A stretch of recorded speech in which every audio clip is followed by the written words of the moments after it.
Alright, here we go! To the Thunderdome! Yep! We will play first against that deck, for sure. Ooh, is this keepable? Eek. Eek, eek, eek. Is this actually fucking keepable? It's so close. Oh god. No. No, it's not. That's a little bit better. Okay, we can do this. We'll dump out the underdog and move it right along. Alright, so opponent is on red-black oven. This is the pizza box open. And we are ready to have some fucking fun. Yeah. T-Dog, down you go. You're not great here.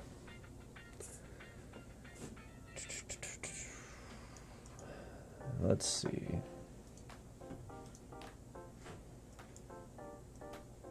Yep.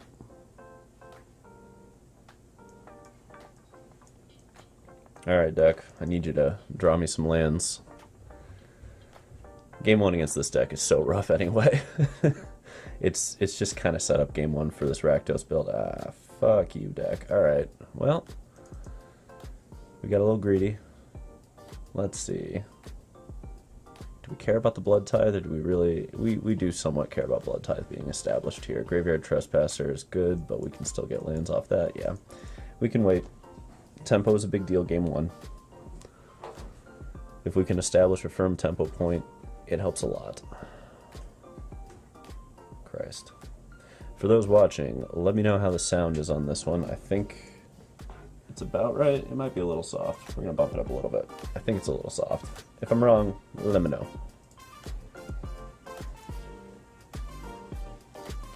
Alright.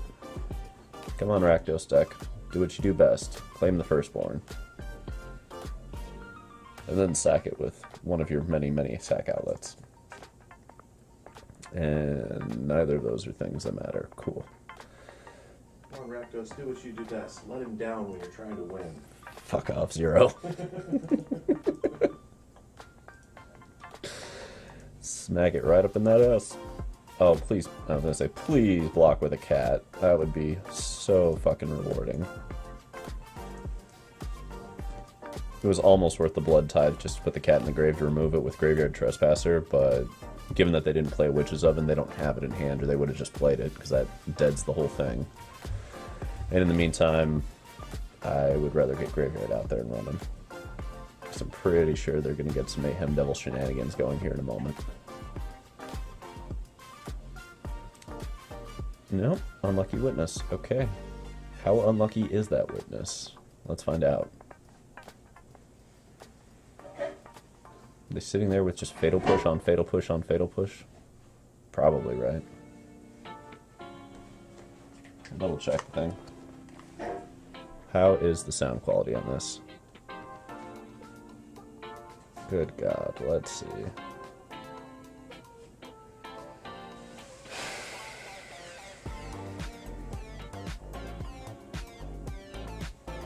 Not all of it goes.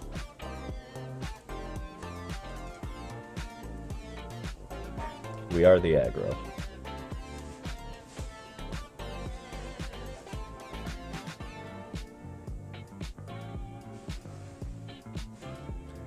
Double Glorybringer, and we got greedy and put this on black on turn 1. That might bite us in the ass really, really, really hard.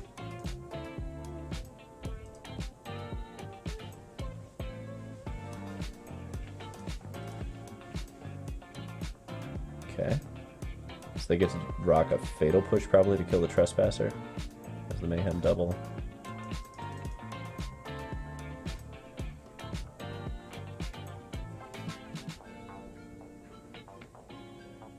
Ooh. We get to flip the Glutton. Interesting.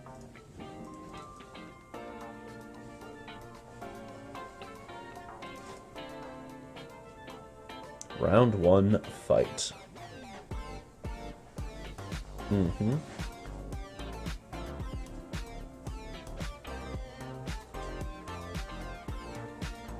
Alright.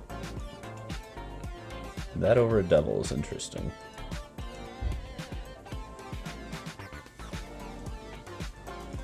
Just trying to dump out a Witch's Oven real quick. They must have an awkward-ass draw for game 1 here. Because none of these plays make sense in sequence unless their draw is incredibly awkward.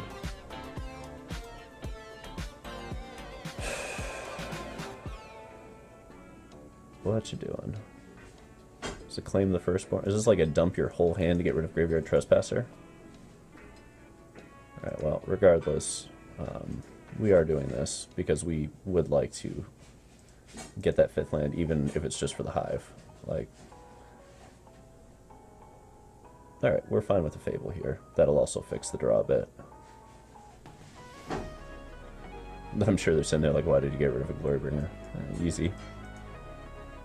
So we can get the other one. Rawr.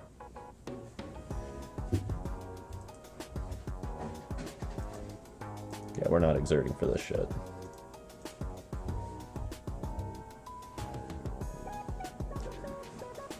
This puts them in a nice awkward position, which is how I like it. Okay, so they get to discard there, probably Fatal Push the Graveyard Glutton. Shit, no, really? They're at 8 already? Damn. This game 1 is not going the way they need it to. Let's take a look at their deck list for game 2. Just prematurely, because I'm me. They don't really have a lot. Yeah, they really don't have that much to do on this next game. Like, yeah, you get a Mayhem Devil, I'm just going to kill it with a Glorybringer and smack right through.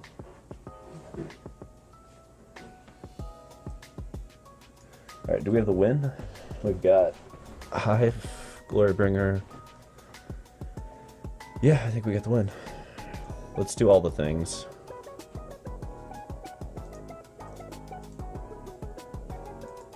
Let's get that game 1.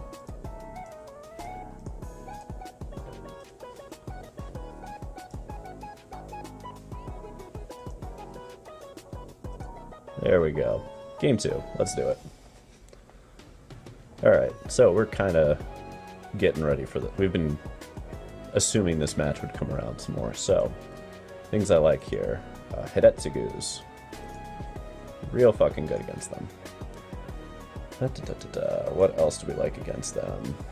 We like Abrades. We very much like Abrades. We got to get the stuff that's just kind of slow out the way. We don't do well against that. Thoughtseize is real bad against them. Anger's just fine. Let's see. What do they have? Croxes are there. Okay, that's enough graveyard interaction that the Unlicensed Hearse number 2 makes an appearance. Now, the final question here is, do we like Go Blanks, Extinction Events, or Epic Downfalls? I can see an argument on Extinction Event. I think maybe that's the right call over the 4th Fable, given that we have 2 Hidetsugus coming in. We like the rest of this, I think. Let's put the Extinction Event in. It's, I don't know if this is right or wrong, but the fact that all of their creatures are odd feels kind of fun. Right? I mean, Cauldrons, Mayhems, Unluckies, Epicures. I don't know. It'll catch us up a little bit. It's not as good as Anger number 2 would be in this situation, but it's still pretty fucking good. So we are probably running it back like this. Let's see what game 2 has for us. And as always, let's see if we can ranch some fucking Cat Oven out, because, you know, fuck Cat Oven forever. Alright. Shatterskull Smashing allows us to keep this. Unless they, like, turn 1 Thoughtseize it. Oh god, that would be a nightmare. But I think on the draw we're still keeping it, because minus a turn 1 Thoughtseize hitting Shatterskull, we're pretty good. They should sideboard Thoughtseize out. They may not. A lot of people don't, even though it's probably incorrect to have it in against Rakdos, but, you know. Oh no, there's the turn 1. Is it happening? Can we hide Shatterskull in the back of our hand? God damn. It's a Witch's Oven, thank god. Here we go. So nerve-wracking. Alright, we're gonna get to play an actual game. That's good. Christ, that is nerve-wracking. Yep, cats and ovens, baby. Cats and fucking ovens. Let's just get out that Blood Tithe so we can take the fall. Really, we're just trying to get over here to these Culligan's commands so we can get rid of Witch's Oven and make Extinction Event better. I think the way they win is by applying pressure with Obnixilis more than anything else. Obnixilis is the scariest card, in my opinion, for this matchup. If they get that going with like Cat Oven defense sitting back there, you're just fucked. Alternatively, if they get Mayhem Devils and doubles, those are quite the thing. Croxa, you say? Okay. Now we have a lot of graveyard hate, so hopefully we draw any of it before that becomes a problem. I mean, yeah, you sack it, either Village Rites or Witch's Oven. Good job. They kept priority. Smart player. Okay.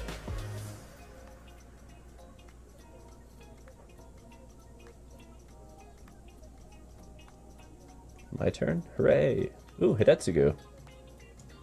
Yes. Why wouldn't we? I mean, the blood token, but I don't care that much. Plus, Hidetsugu before Fable feels so good. And in the meantime, what are they going to do with this? It blows out everything. Like, all the work they just put in with the Croxa, the Cat Oven, Hidetsugu off the top. Rip to the king! Yeah, I mean, you gotta gain some life. It's the smart play here. You pop it in and out as many times as you can. Try to get a little bit of this advantage back before it all gets blown out. I also love our Extinction Events position in case they just dump a Mayhem Devil into play and we're like, nope. None of that now. None of that. Rawr. Back to 18. Alright. Well, Obnixilis doesn't look terrible for us here, so that's nice. So we got that going for us. And I don't think they can quite fill up the grave fast enough.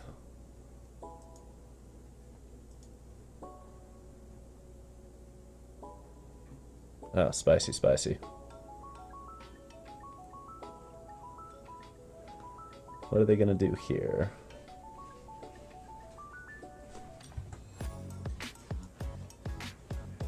Ba-da-ba-ba. Oh, they have 2 cards in hand? Yeah.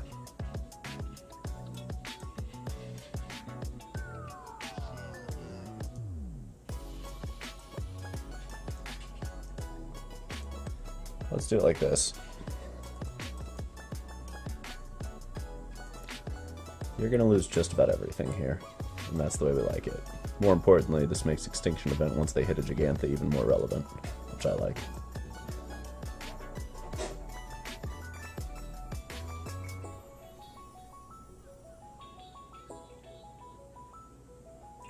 Draw. Go to main. Exile it all. Yes. Now that is the kind of Magic I like to play. Let's get after him.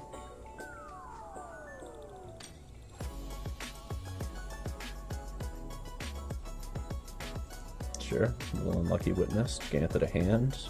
They'll play Gigantha, we'll Extinction Event the whole damn thing. Sounds good to me. Let's fucking party.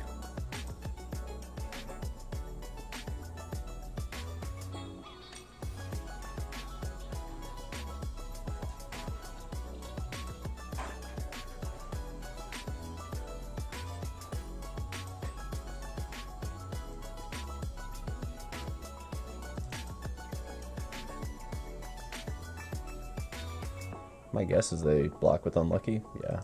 The question there is, do we want to let them have the extra card off Unlucky or not? But I kind of do, because if they go this route, then Gigantha is possibly uncastable next turn, because they're too busy casting one of these things.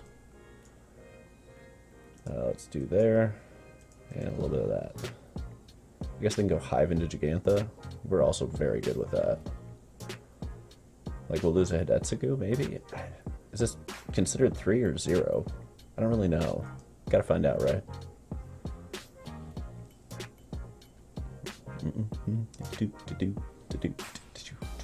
Play your Gigantha in your Hive. Validate every choice I made by playing Extinction Event. Search your feelings, you know this to be true. You really gonna claim the firstborn? Really? Why?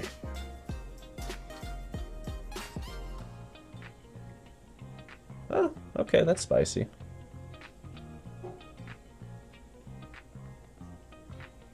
It's a little twofer, right? But you're gonna let Vessel of the All-Consuming start swinging, huh? It's a little rough. Uh-huh. Maybe not for them. Alright, deck. What are we doing now? Smacking them?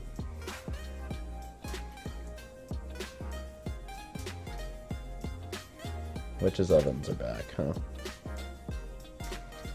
Okay, we don't really want that. I don't think Graveyard Trespasser is amazing here. I could be wrong. I could be wrong. Is it? Isn't it? Tisn't it or tis it? Tis it or tisn't it? Is it gonna be the back-breaking thing? Let's go a little deeper. We've got Glorybringers to find. Or just more Graveyard Trespassers, that's fine too.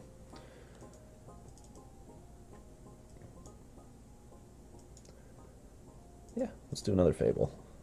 I like these Fables. Dig us a little bit deeper, give us a shitload of value. Why shouldn't we? Make Op Nixilis almost impossible to get out right now. Also pretty good. There's the Gigantha. Alright, Extinction Event. Let's see how you work with flippy Fable things. Because I have not fucked with that yet. I'm very curious.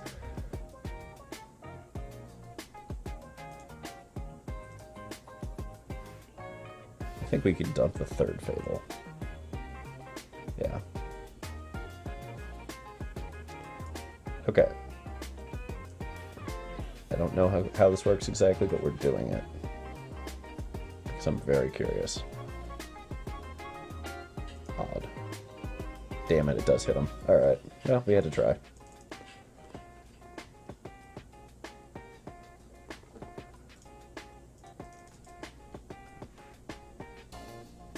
Alright, so the mistake of this game was swinging with Bloodthirsty, whatever, Blood-Tithe Adversary into Unlucky Witness, giving them those choices. Because otherwise they just dump a Gigantha into play, we get Extinction Event the turn before Kiki hits, and we're in a pretty good position.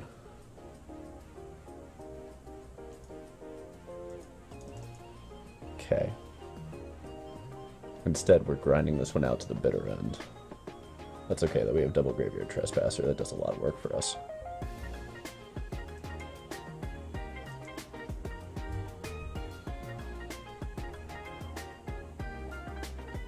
Let's force that play as well. Yeah. If you want to do it, you don't get to block. There we go.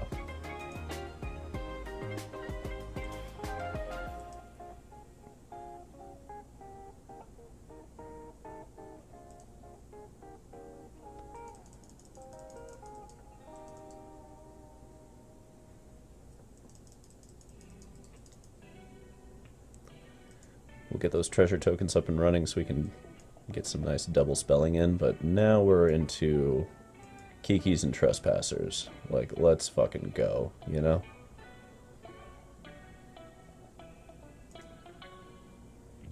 No more of these Unlucky Witness shit things. Nope, nope, nope.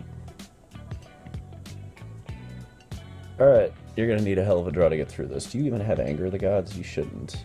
No, no Angers. Okay. You're going to need a lot of things to come out the way you need them to. Mayhem Devils would be huge here. Ob Nixilis would be okay, but not amazing.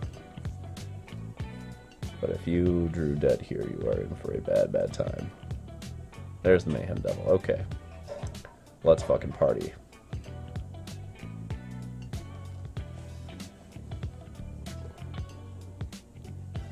Okay.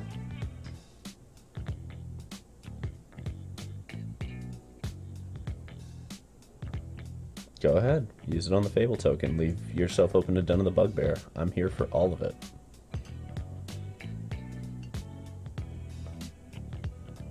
That's what I thought. Alright. How do we want to run this?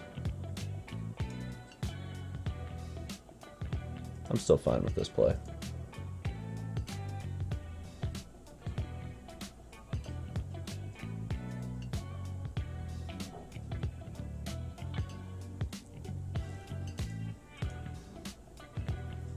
Like, they're almost out of gas here.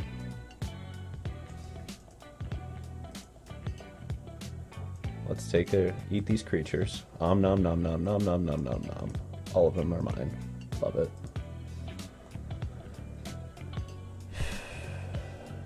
Like, we don't really mind what's happening here yet. We're just trying to apply just enough pressure to force them off the board here. It's going to be close. The misplay cost us, that's for sure. Yep. Now they go sack, sack, sack, down goes Den, down goes the 1/1, they take 3, go to 3, go back up to 4 with Cauldron. Sounds about right. Yep. There's the hit.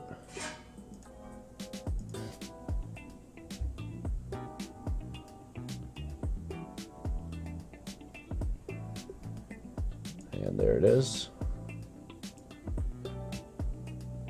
Up to 7, down to 3. Unless they want to sack that just to ping off the last one. They do, okay. I'm good with that.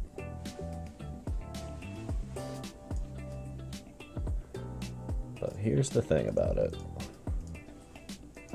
We've got Trespassers to smack through with.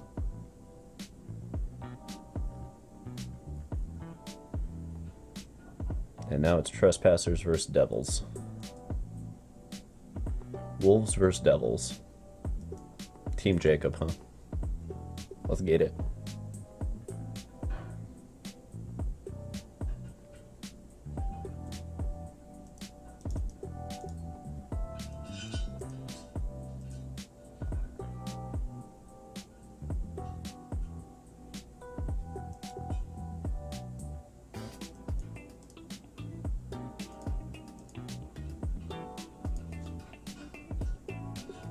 I forgot sacking these yeah, any player. Yeah, we're not sacrificing these.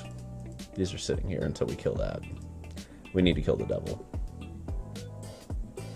Biblically. How about a Glorybringer off the top, right? I like that idea. Or like any of our fatal pushes. Or any of our literally any of our like 30 cards off the top get there here.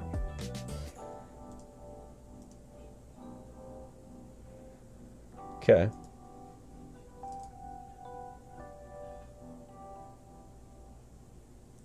Just 3 lands, right? Jaus? 3? Seems like that.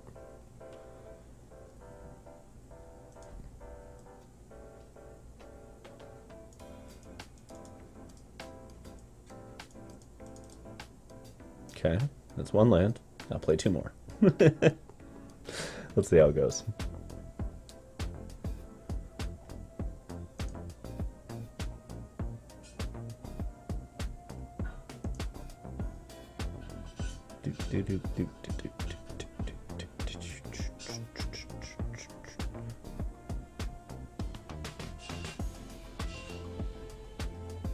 My turn. Alright.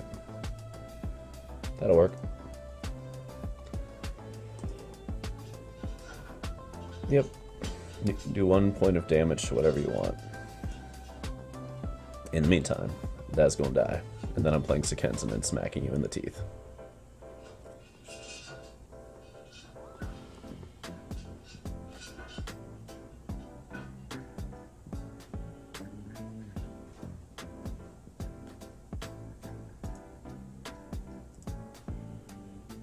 Okay.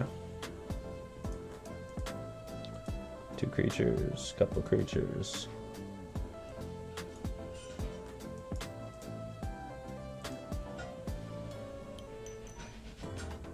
There we go. And there's the W. Quick 2-0. Dink, dink. Yes, SwatCollins. Yes.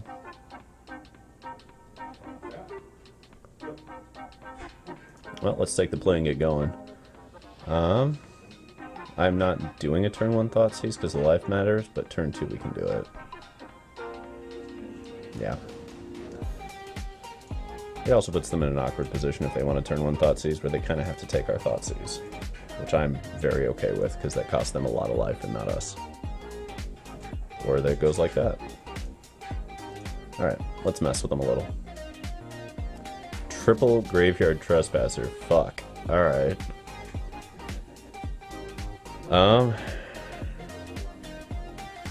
You asshole. With so many Trespassers.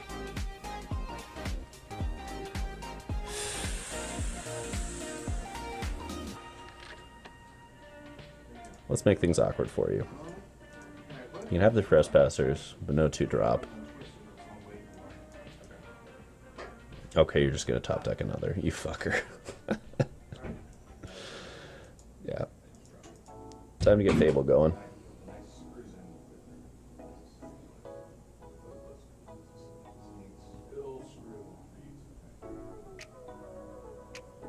Okay, they don't have their 3rd land drop. That's a big deal. Let's see what we draw here. Yeah, we can dump some lands out, look for some more action. That's better.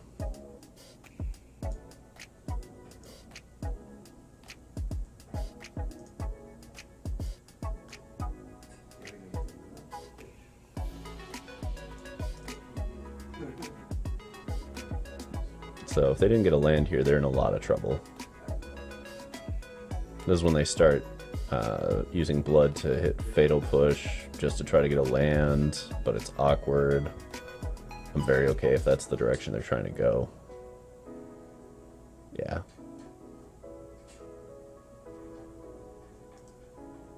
That's just a real awkward moment for them. Yep. Dump out your Blood Chief. Really, another Fatal Push? I would have dumped the Blood Chief there. Fatal Pushes are just better in this matchup. That's fine, though. Alright, they missed the land drop, so we're going to try and do the broken stuff.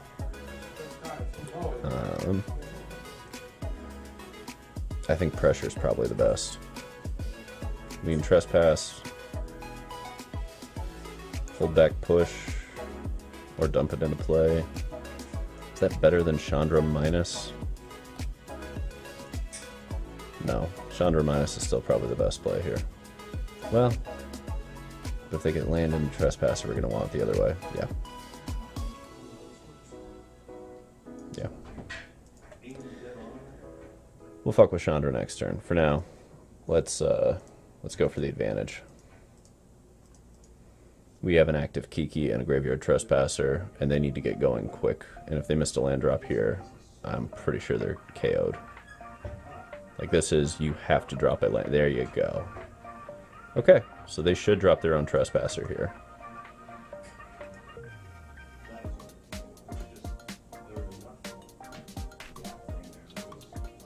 We're low enough on life that we're going this way.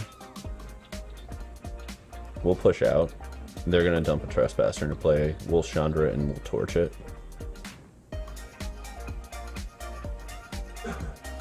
Oh, they had another push. Okay, now we get Chandra unmitigated. That's awesome.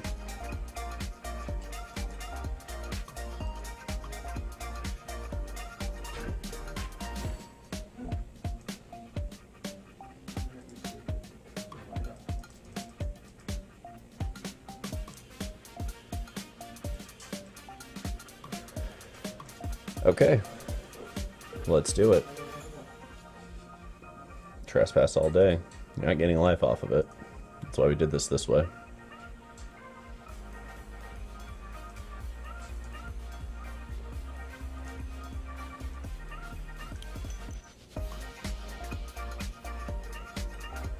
Oh my god, that's so sweet. Let's see. Yeah. When in doubt, glory bring.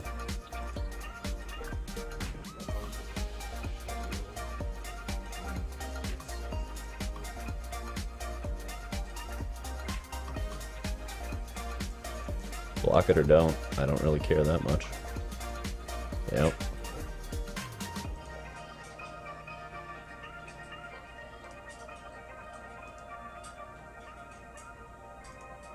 Down you go. Alright.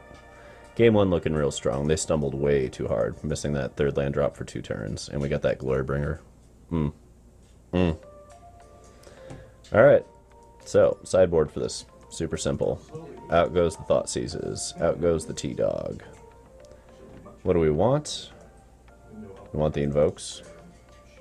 I like 1 Anger, and I like having 2 Abrades for this.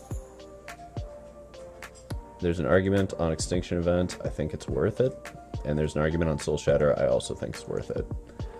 It makes us a little bit more Control-y-esque, but I think that is a fine place to be, all things considered. And I'm willing to dump all of these out and just dump in an Epic Downfall. And I think the Go Blank makes it. Like, we're getting kind of heavy here. We'll dump out the Culligan's Command, because we're, again, getting a little heavy over there. And play a Hearse, because we do want those turn 2 plays. Yeah.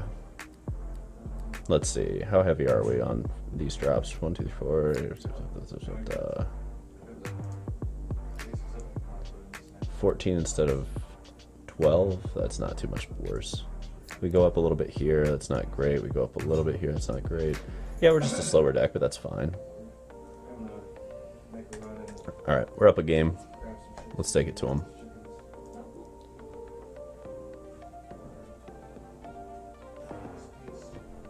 You hang it for a while? Yeah.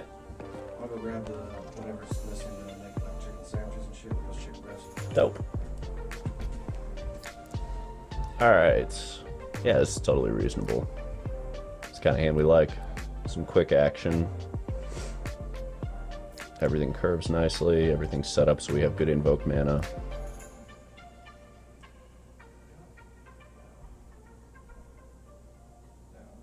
Yeah.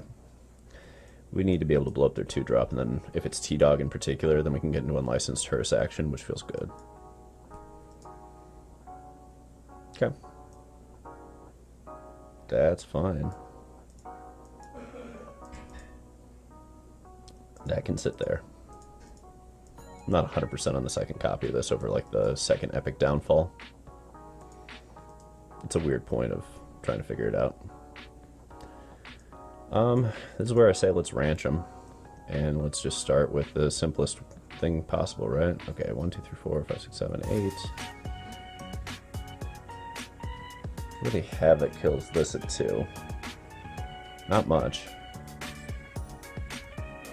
Yeah, really not much. Some Abrades off the board.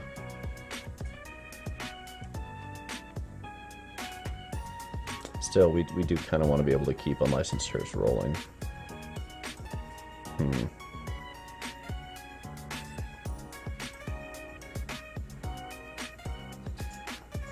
Do we just leave up the Soul Shatter, knowing they're probably going to dump in a Chandra or a Kalidas or something? Nah, I like this better. Let's apply pressure.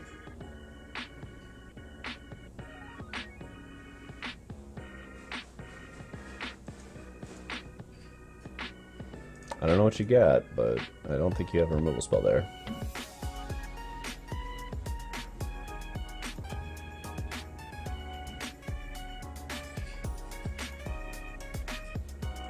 Okay.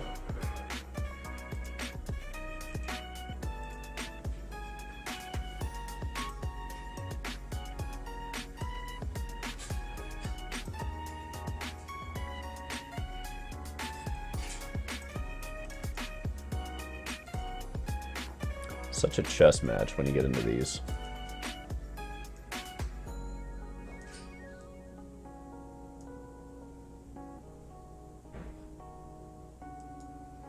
Such a chess match. Yeah, we wanted Trespasser to flip there. That's why we did it that way.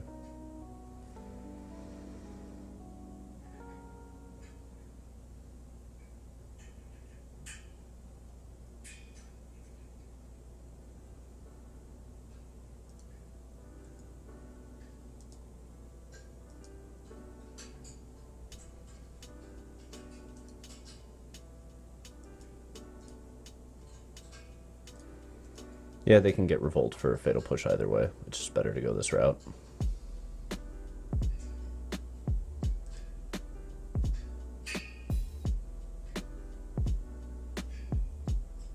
What are you going to do on your second phase? That's the question. You should have a push. Yeah. What are you discarding? The Hearse will eat it all.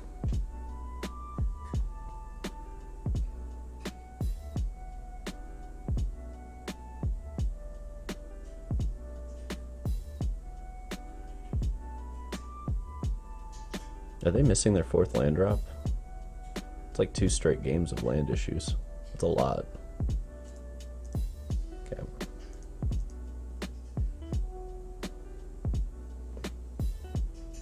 Yep, we'll eat up the Croak, so we'll eat up the T-Dog. That feels fine. Sure.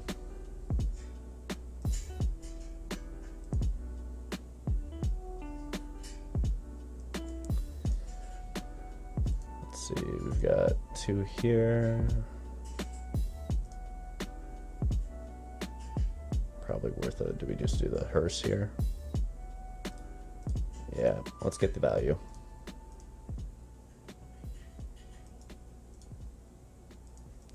Like, they're low on lands here. We need to go for some of the value plays. We'll deal with a Kiki. What I'm hoping they do is overcommit a little bit. Like, play a Graveyard Trespasser on their turn so we can Extinction for Oddblow out the Fable and the Graveyard Trespasser, and all they've got is Blood Tithe Harvester. That'd be pretty dope.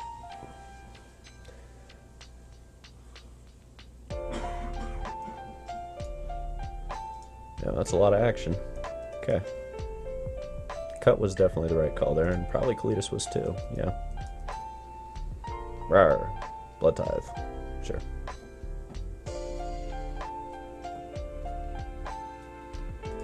How many answers do they have at instant speed to Glorybringer? I'm gonna go ahead and say almost none. Possibly none. Looks like none. Well, guess what's coming? Rawr. If I'm wrong, I'm wrong, but I'm pretty sure this just does all the things.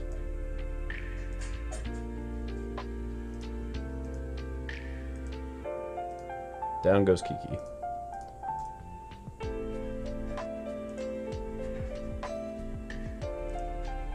And they already got rid of the cut in their hand, which means they don't have a ton of answers to this. Do we play the land? I don't think we need to yet. We'll hold that for a moment.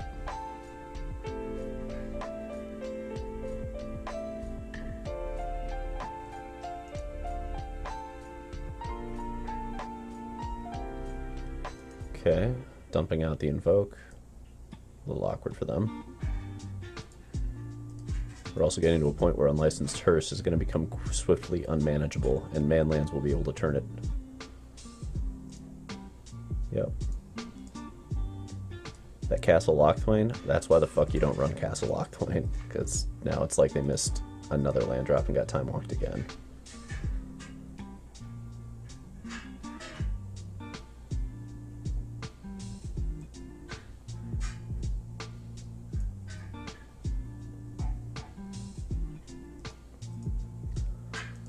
Okay, so I like doing Den here.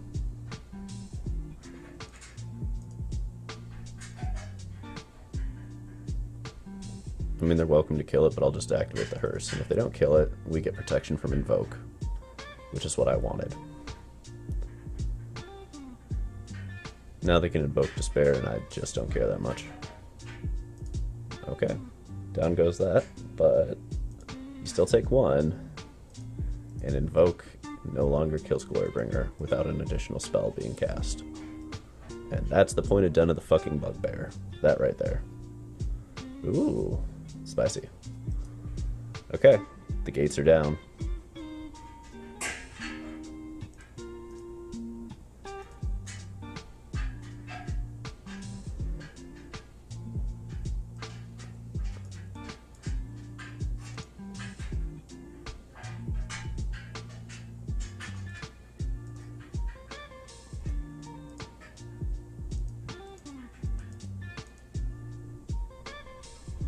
You gonna block the 1/1? No, you're gonna take the point.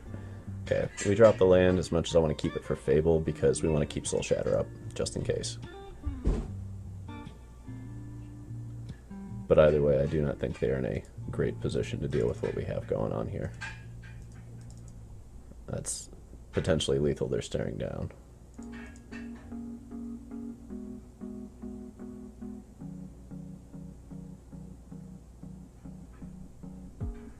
Okay.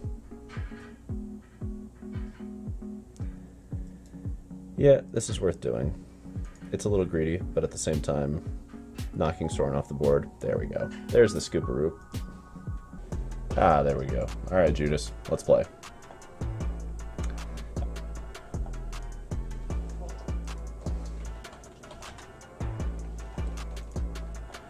Alright, we got the play. This hand's not amazing. It's not terrible. Do we really want to risk it? I mean, in a vacuum, this hand's fantastic, but we know what we're up against. It's hard to say. It's hard to say. Yo, Darth Zero. Hey, yo. Come here. Yeah. We're up against Angels game 1. Do you keep or throw a hand like this? You're gambling hard that they don't have the Gia turn 2 or they don't have the early. I think you keep it just because you're on the play. Right. Not further. But it is a big gamble. That's exactly where I'm at. Like, I'm gonna keep it, but oh fuck. It's close. It's close. I'm not taking the 2 to Thoughtseize turn 1. I am absolutely doing that. No. We are curving them. We are the curve. Okay, so Bishop's got to go. Yeah, Bishop's got to go. Yeah. That's where we're at. They get the Giada. And you hope to draw removal. Yeah. Yep. Okay. We'll go this route then. We will simply curve with Croxas, and if they play the Giada, we get to go Culligan's Command. Yeah. And try to limit their options even more. But I have a feeling they're going to... Oh, they discard the Youthful Angel. Okay, yeah, they're going for Giada. They'll play into the Culligan's Command here. Alright, that might be... It might be just enough to get going here. Now remember, you're going to want to play your den next time. Fuck off. You want to play your den. Fuck off. Fuck off. Fugazi. Fugazi. Fucking. Alright. Have to discard a card and kill, I think. That's, yeah. Make tough decisions. That's where we're at. Make them make tough decisions. If we could get a Heartless Act off the top, that would make me so happy. Wow, a land. So they have another one. Because otherwise there's no way in hell they're discarding that. Unless they're crazy. Well, I guess it would have come into play untapped. Oh, yeah, it would have gone tapped. That's why they did that. Okay. Okay. Well, it's Fable. And it's a Hive. Yep, and a prayer. Hive and a prayer.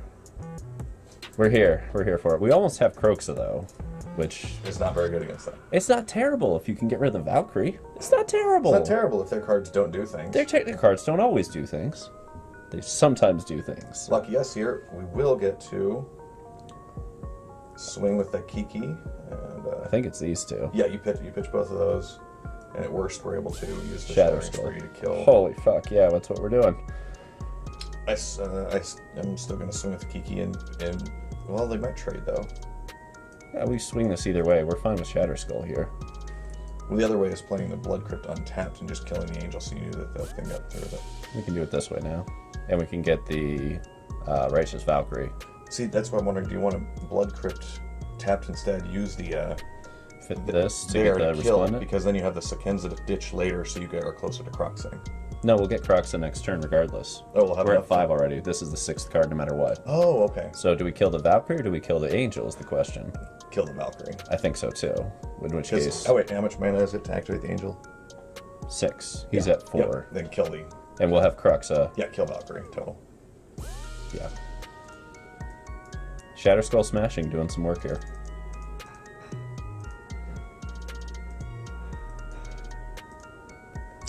Every once in a blue moon, it does a thing. Every once in a blue moon. And they're probably sitting there like, why didn't I block? Ah, you fuck. But they have to get made the the right 6th choice. land, yeah. Never mind. We're killing Resplendent here, I think, because they're almost a 6th land. Yep. And we just need to go one more turn. Exert. It is nice. It is nice. And I think we dumped the Blood Crypt anyway. Yeah, flop into play. Yeah, we want the ability to Fatal Push in, do things, or hit a 2-drop and a Croxa all in the same turn. Yep. Okay. Well, you know what I get to do? Kiki and Croxa. Kiki, that Glorybringer. Yep.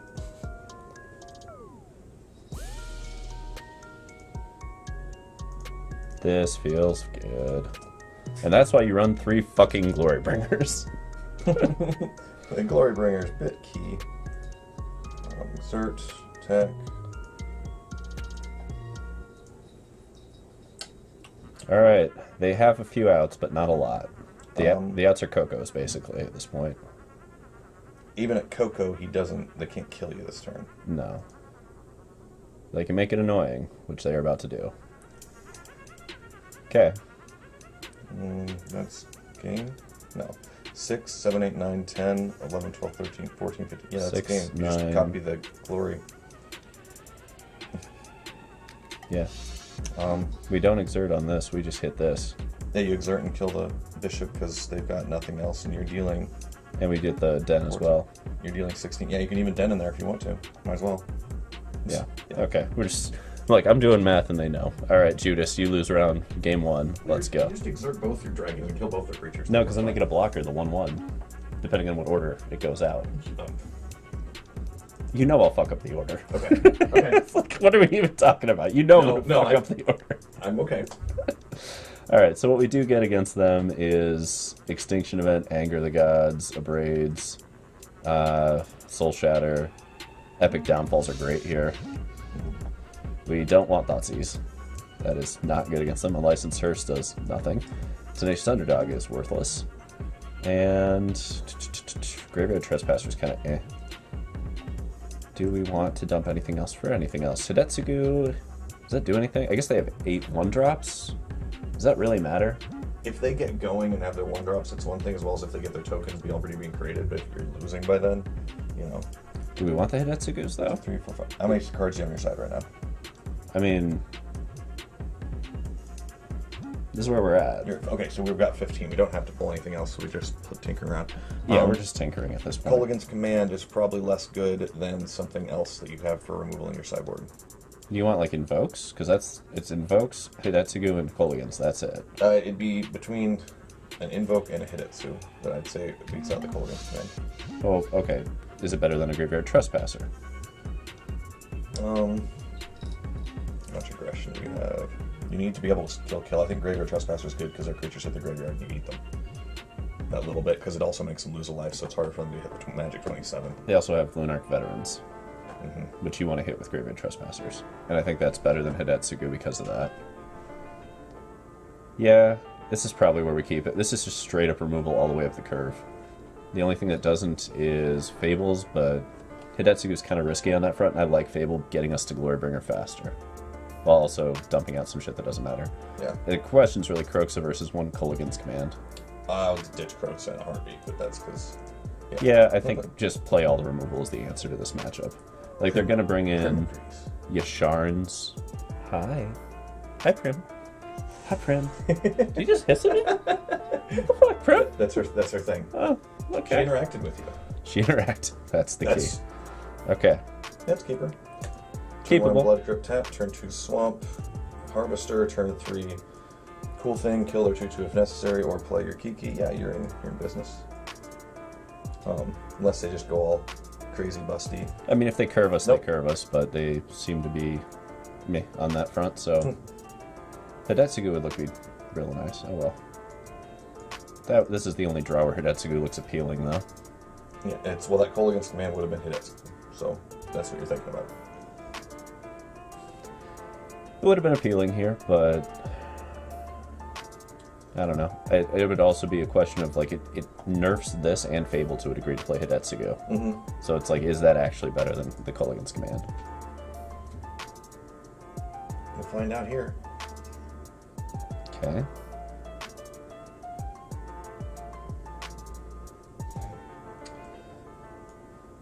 I think we're swinging this. I'm actually thinking that I use the Blood Tithe guy to... I'm thinking I'm killing the Valkyrie here. Like, You can't. It's a 1/3. That only goes -2, -2. -2 in Colligan's. That's such a shitty 2 for 1. And this gets us to Glorybringer next turn and cleans up all this bullshit. Alright. But I think we have to swing with this first and threaten the Colligans. They did miss their land drop, didn't they? Yeah. So Kiki, yeah. Swing with that guy and then Kiki, because who cares? I forgot that they don't have much of an else out. Or maybe they screw up and do something for you. Fine by me. There's the life back so they don't get something ridiculous going, and we get closer to Glorybringer, which takes this whole thing fucking home for us while getting rid of lands we don't need. Speaker Oh, of the wow. Heavens. They're They're very, very wrecked on life at the moment, and they don't get to swing with these. Just a 1/3. Yeah. Okay. Oof. Out Blood Crypt for sure, and I think we can get the Blight Step because Yeah. we didn't board in the Invokes. Yep. Yeah. Let's get rid of you. Removal feels good. Haunted, Glory. Can't do Glory yet. Can't yet? Oh, we're only, oh, that's not a treasure. That's a... So I think we're smacking with both? Yes. We're not using this on speaker, are we? Well, yeah, we are. We kill the speaker, right?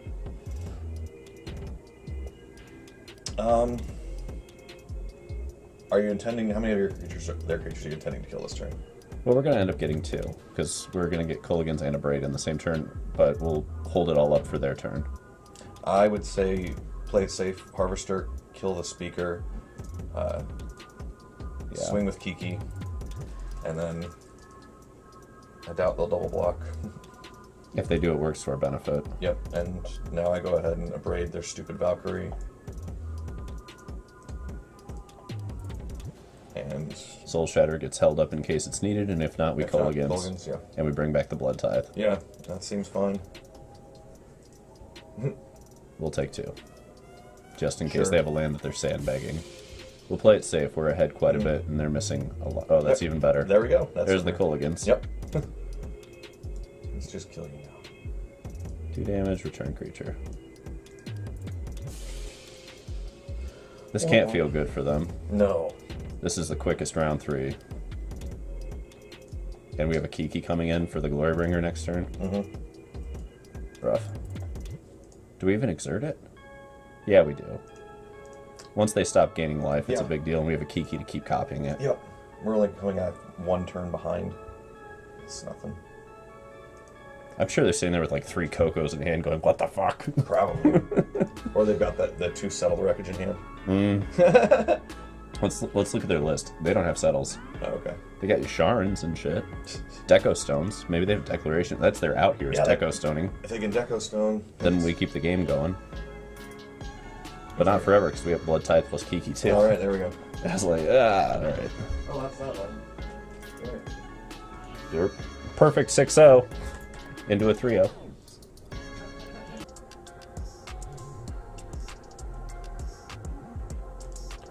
I will take the play. That's mulligan. That's a keep. Down goes a Graveyard Trespasser. Yeah. They Thoughtseize, but that's how this has to go.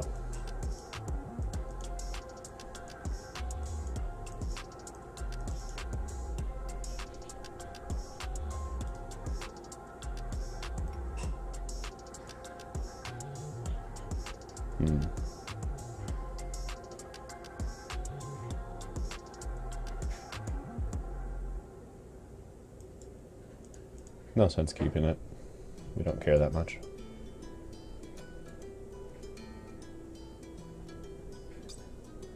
I've heard arguments for holding Crooks. I don't think it's valid at the moment.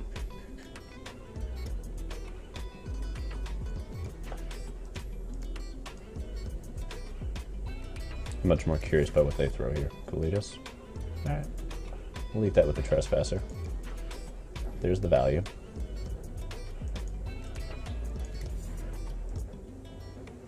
They're having a bit of a slower start on their end.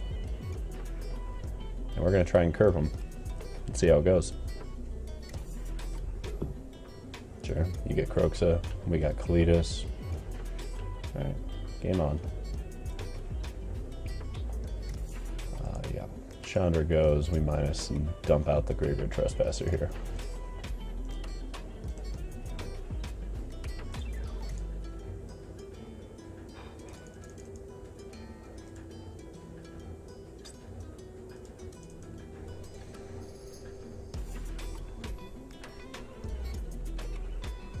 Now they get in an awkward position. It's a little awkward for us actually there, but not terrible. We get the land off the top. And off the top. Yes, we can. Yes, we fucking can.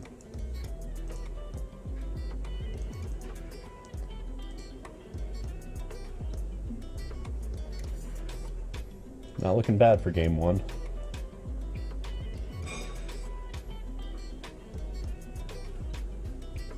Okay.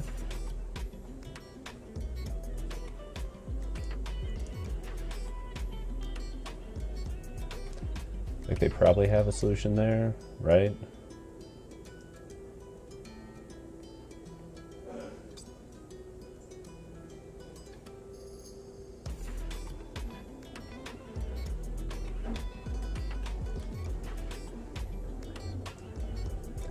Let's apply pressure.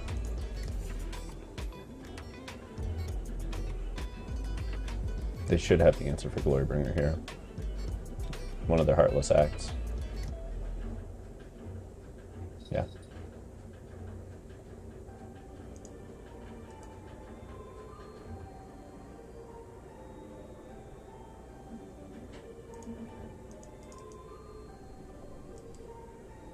Sure.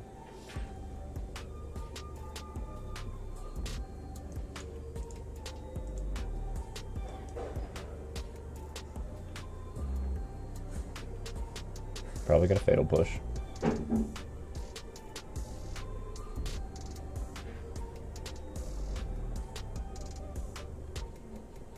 This one's gonna go the full Monty.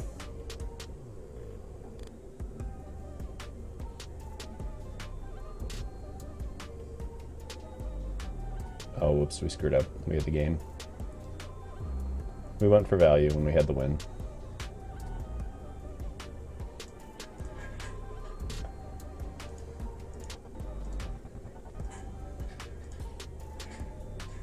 Such a screw up. Oh my god. Well, hopefully we don't lose this one after that. Because that was a massive mistake. Wow. Wow. Got the fatal push? Oh my god. What a mistake. Okay. What a mistake. That's so painful. Had the win in hand and just fucking missed it. Oh, 3-0. 3-0 start trace, but straight up fucking missed it. Just had it with the Graveyard Trespasser into Bone Crusher. They didn't have Revolt. We could have hit the Graveyard Trespasser into Glorybringer to put him to 2, Bone Crush for the win. We totally missed it. Oh god. That hurts my soul so much. They kept everything? Not a good sign. That was our window. Straight up, that was our window. And we just did not do it. God damn it, I hate it when that happens. Okay. Okay. Oh. What you got? What you got, Toby? Yeah, it's pretty good. You swing in, you get Kalidas, Trader of Gets, you have a fatal push right there. You push it back down. Yep, that was the exact sequence we were terrified of. Give me a Trespasser off the top. Nope, okay. Fuck. Missed it. Okay. That is exactly the sequence you don't want. Okay. Let's see if we can get back into it. This is a lot to deal with. It's a lot to deal with.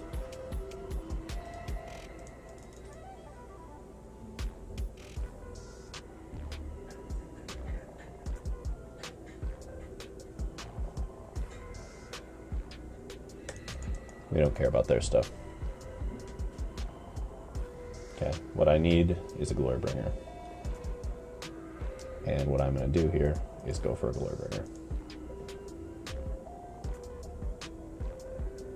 Okay, failing that, what do we have to do? We have to get through.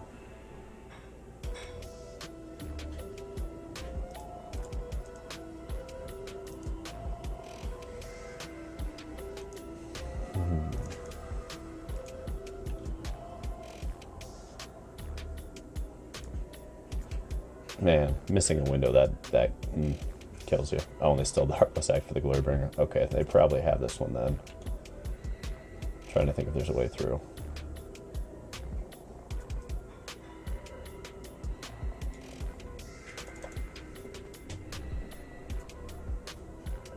Yeah. Game 1 goes to my mistake. Ouch. This is a game. This is a deck that's very cruel about that. If you screw up and you miss just one thing, it will come back and bite you in the ass.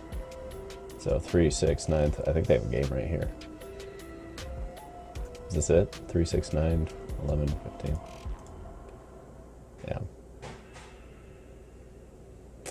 Yep. Missed the window. Now we move on to the next game. Okay, let's win the post board games. Can't let stuff like that tilt. Gotta win the post board. We have food. Let's see. Thoughtseizes are irrelevant. Let's push through. Push through when you're ready. Thank you. Ba-da-ba-ba-ba-ba. Question is things. I think we need the Soul Shatter for sure.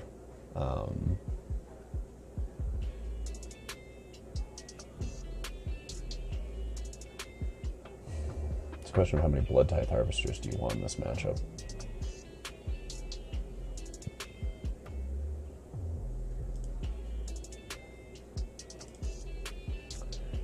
Let's try a different scenario and get rid of the Blood Tithe Harvesters.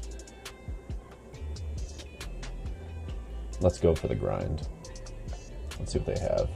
They're pretty grindy, but I think we can win the grind. Yeah. All right, let's try it. It hurts to drop a game like that when we could have just gotten there and definitely guaranteed ourselves at least 3 games. But that's tournament. Sometimes you make a mistake, you just got to play through. It does. It does. It hurts my soul. Happy clicking and I just don't even see it. We'll keep this. We're playing a game of attrition here, and this isn't the best hand, but in terms of attrition, you don't want to go to 6 when you have a keepable 5, right? Like, this is bad for Invoke land, because we're still 2 black sources off, because we have all of our red sources almost here. But every land except the Shatter Skull and Den of the Bugbear at this point is a black source. And in the meantime, it's worth doing things like this. And then we get back to the tempo war, you know? We don't play Blood Tithe Harvesters, because we don't believe in that. We believe in the tempo. Did they miss a land drop? Oh no, we're on the play, right. This is fine, we'll dump a mountain out here. They just wanted a fatal push, that's why they did that. Yep. There's the push. Down goes the Kalitas. They have another one still. Okay. Not ideal. Let's see where we go from here. Staring at each other across the battlefield. I don't know. There's an argument not to have discarded the mountain, but I don't believe in it. I still think it's the right call. It's just a question of when it should be done.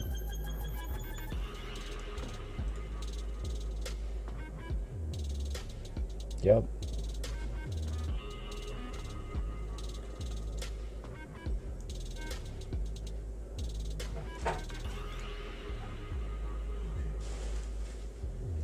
Chandra v. Chandra, let's go.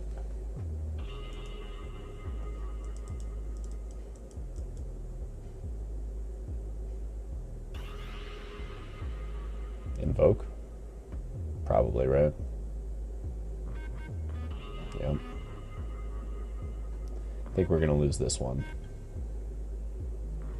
It's a lot of gas to deal with really, really quickly. And there's the awkwardness.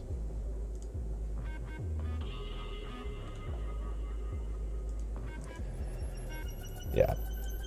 Yep. Punting game 1 will cost us this round. Should have slowed down and seen the win. They still needed a lot of things to go right, but that's a whole lot of gas that we got to deal with all at once. And Chandra's in ult mode pretty much instantly.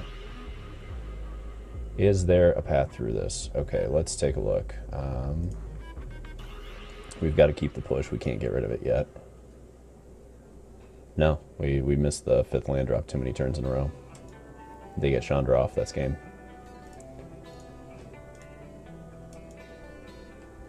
Okay. And so it goes. The good news is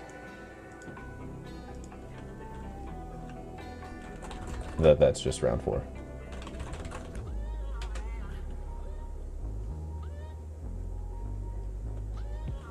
Alright, let's do this. Round 5 against Maxisandallies. Clever. It's got the dad level pun and I love it.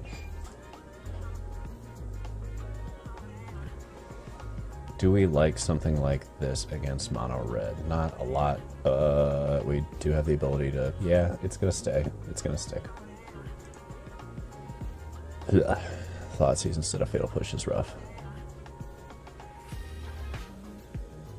We are probably not casting... Yeah, we are probably... The 3 life is not worth the card. Plus, having 2 things to dump out to Fable is probably worth it. Yeah. We'll just prep it for a cut. And hope we draw our 3rd land in the first 3. And it's untapped. Would be lovely. Okay. Rawr, in comes Robber. Out goes the land we needed, son of a bitch. Alright. Oh, a better land. A bigger land. A better land. Alright. Well, we already know where this is going. Don't have Annex, bro. Nope, Goblin Chain Whirler. Still good. Alright. Down to 14. And Embercleave's online real quick. Okay.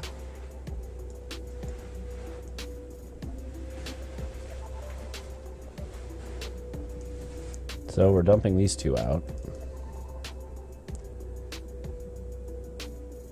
So another Chain Whirler? I feel like it's another Chain Whirler. Yeah. Okay, and they get us to 10. What I would like to see here... Not fucking that.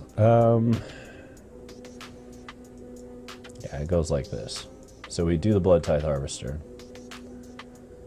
And we are...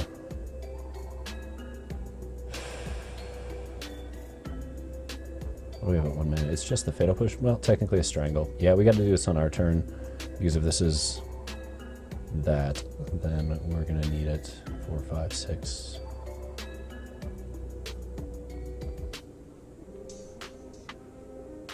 Yeah. Nope, didn't get it. Okay. This game is unlikely to swing our way. They should be able to put us down pretty quickly. They have the Embercleave? They gotta have the Embercleave. Yeah. Yeah, we needed to hit the Fatal Push there. No, Cleave gets there. And that's game 1. Okay. Sometimes you get fucking curved by Chain Whirlers and Cleaves, baby. Not like this.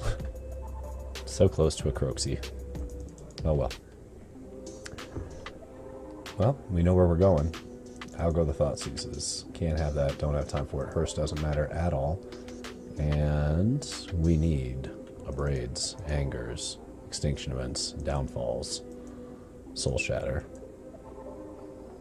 So we can lose 2 more T-Dogs, kind of a bleh here. Blood Tithes are worthwhile.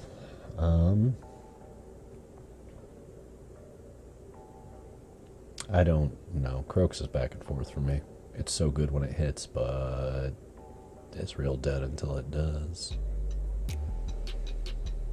Then again, is it just a Fable that goes out? No, it's got to be Croxa.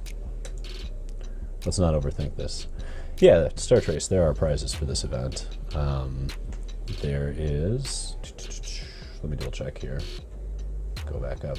The prizes are all of the top 8. First place takes home a hundo. Second place 50, third and fourth 25, and fifth through 8th get $10. And Hollywood Pizza's good people, so it does get paid out. Yeah, this'll work. Either against a mono red deck, we can play all the removal and win, or we lose. But we'll find out. Alright, playing first. We can keep this. I don't love this double Fable shit, but we still get to curve. And curving with Fable to dump the other Fable to try and grab some more stuff we need is worthwhile, and Blood Tithe Harvester is absolutely acceptable. So we go this route. They should have a turn 1 Kumano. There we go. But Blood Tithe keeps Robber the Rich from phase fucking us. There's a Hive. Alright, let's do it.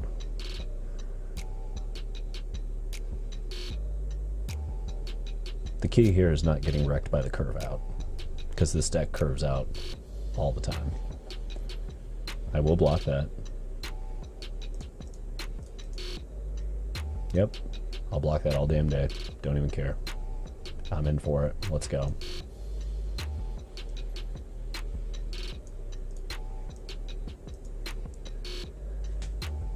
Let's do it. Let's fucking do it. Probably gonna end up dumping a Fable and a Hive.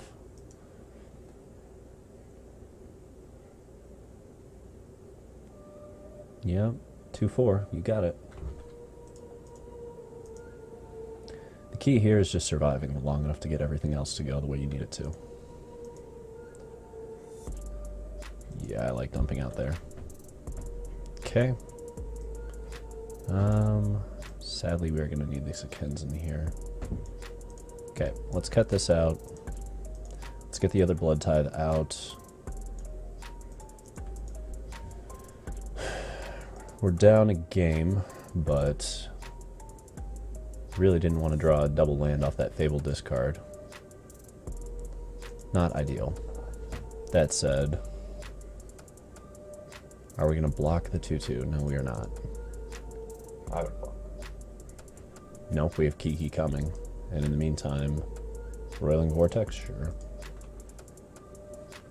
And there's a Chandra. Alright. Swamp goes in here. Chandra goes out. And I think we're dumping out... How do we run this? It's kill their 2-2. You need to maximize. If they're going to use another attack to kill Chandra and not your Kiki, it's still worth it. Yeah. We gotta get going. They have Roiling Vortex. Mm-hmm. If they oops Torbran. Yeah, Torbran's a fucking huge issue. But now we have them in a weird spot where they need to deal with Kiki, they need to deal with Chandra. They might be able to do both. They have the Fanatical Firebrand. They're in a good spot here for that. Or let's play with fire. Oh, there's the Fanatic Firebrand. Okay, we're dumping this out. We're gonna race a little bit. Mm-hmm. That's fine to have on the back burner. Maybe they'll sacrifice it instead of just attacking. Nope, they're not that dumb. Alright. Bone Crusher Giant, love Crush that stupid monkey. Down goes the monkey, out comes the sun. Play the Bone Crusher. In comes... Why did it do it like that? Oh my god! It auto-tapped me out of it. Yeah. Motherfucker. Oh man! That's why Auto Tapper is horrible. Because of ribbons. Motherfucker. Yeah. It's gonna cost me a game, maybe. Probably not. I'll probably just Heartless Act whatever they play, but still, like, fuck you. Now you gonna lose. Whatever. Out you go. Stupid thing. I should get another 4 points of damage in. Yep. But instead, it's this bullshit. Yeah. Okay. Reminder to be angry at Auto Tapper forever. Yes, we're fine. Make sure the Auto Tapper isn't sucking. We're good this time. I think this game we should be able to get. Game 3 is going to be interesting. But this one, yeah. There we go. Despite the auto tap, fuckhead shit. Oh my god. It almost ruined the whole damn thing. Alright. I don't think there's anything else we shift in the sideboard. This is still where I want to be. Yeah. Roiling Vortex. It's great when you have Torbran, but if you don't have Torbran with it in conjunction when you need it, it is not quick enough for Rakdos. At least my opinion on it. I don't think it's close to quick enough otherwise.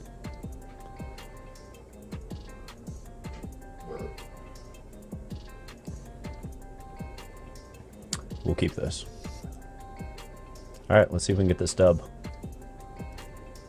Do they have... They do not have the busted start. Okay, that's a good sign.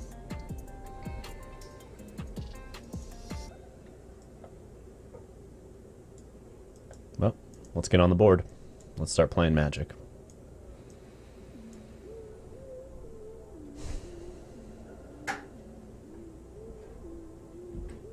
Okay.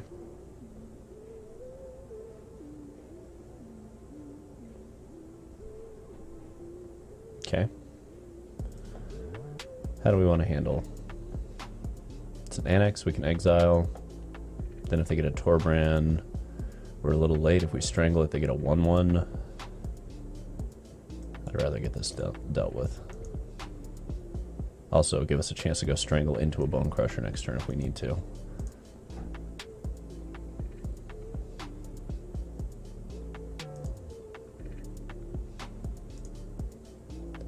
Play the Bone Crusher. Perfect. Nope, we'll just keep rolling. So, strangle you. Yep, we'll take our first 2 points of damage. Bone Crush you.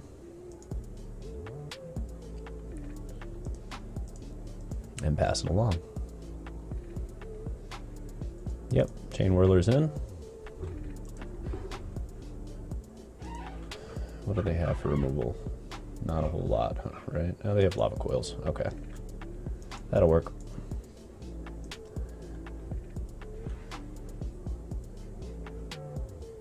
Do they have a red cap melee?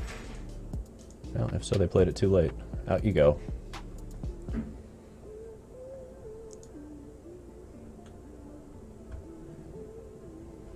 Alright. Things don't look terrible for us here. All depends on what they have, right? That's not a good sign for them. That's a better one. Okay.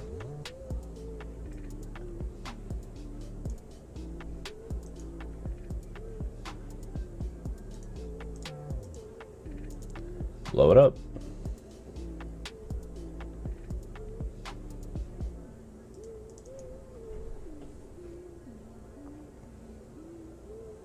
Okay.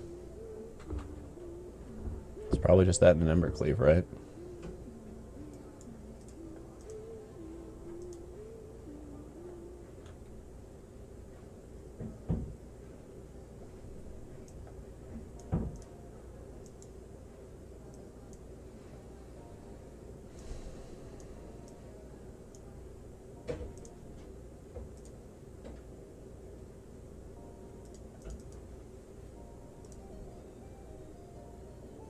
You can swing with the 1/1, I won't block. I'd rather win. That'll do it. My plan against mono red has never changed. Kill everything. Kill it all. Kill it all with fire. It's not the best opener, but it's also not the worst, and we will take it because it curves and we're on the play. Like, I hate playing Thoughtseize in this game, but I love being able to curve this correctly. So what do we take in this? They've got the Kamano, they've got the Fanatical Firebrand, they've got the Carry Zev, there's a Bone Crusher, and there's a Cleave. I think it's Carry Zev here. That's definitely the scariest of the cards they can play. Like the Cleave is, but they have multiple Cleaves, and Carry Zev gets on the board too fast for the hand that we have. Whereas this version, we don't care as much, you know? Like, we just pass on over. That's fine.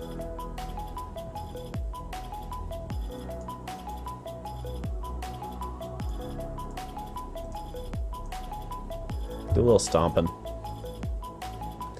If they want to stomp in response, we're pretty okay with that too. Yeah, that's fine.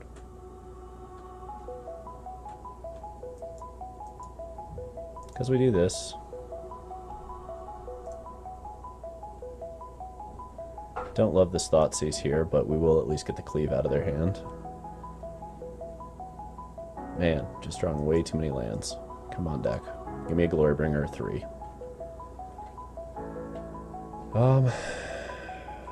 It's gotta be the Cleave.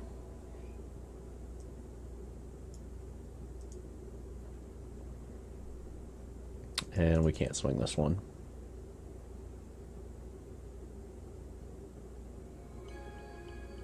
Okay, unless the next card they have is a land that feels like it's kind of wrong.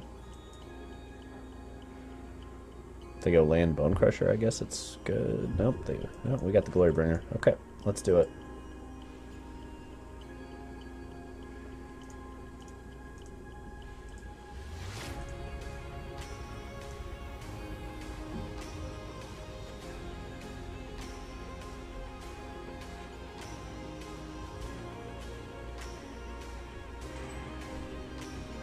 Okay, it's going to be a close one. But we've got a good shot at this.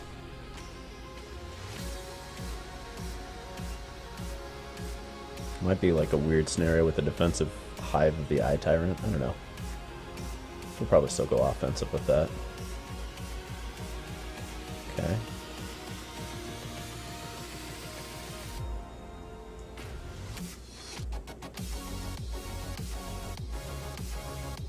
Yeah, we're still doing it this way.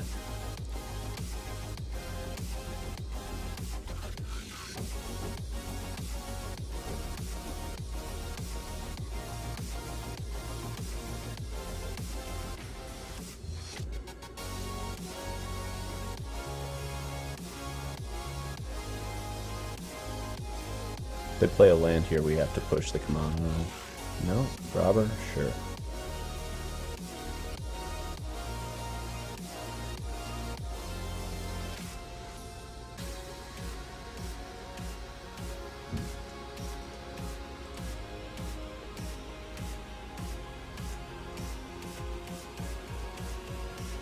We'll go to 5. They get to go land into Lightning Strike and we're still alive. I think that gives us the game for game 1. Alright, we'll take game 1. Glorybringer, still the whole reason to play. Kraken, some epic downfalls, a soul shatter, a couple of braids, an anger, and an extinction event. And let's go ahead and dump out that unlicensed hearse. And Urquisa. What was the last thing? T-Dog. Yeah. Yep, don't need value. Just gotta match him on tempo. Alright, we double Thoughtseized mono red and got game 1. Because we Thoughtseized correctly and we top deck Glorybringer. Let's not forget that. Top decking Glorybringer, still a big game.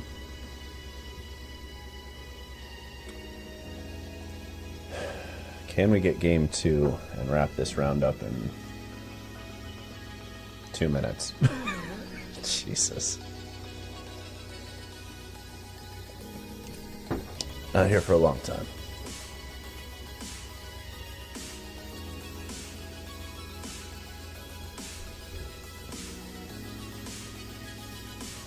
This is like tempting to keep. It's very tempting to keep.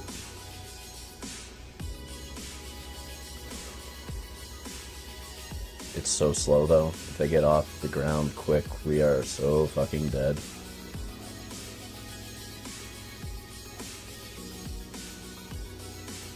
Yeah. That's worse.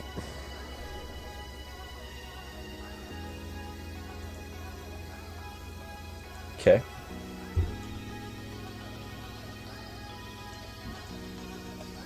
Not what you want to do in game 2.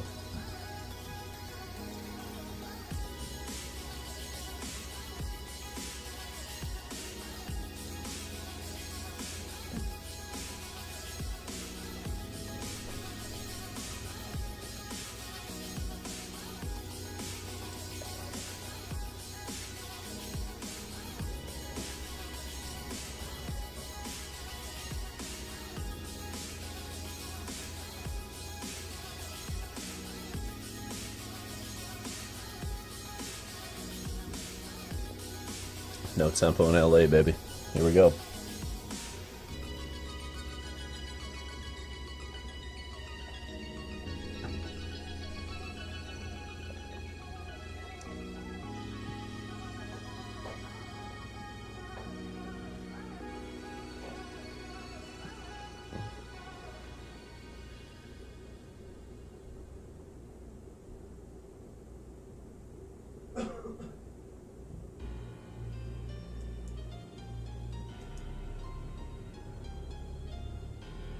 What in the hell are they trying to do?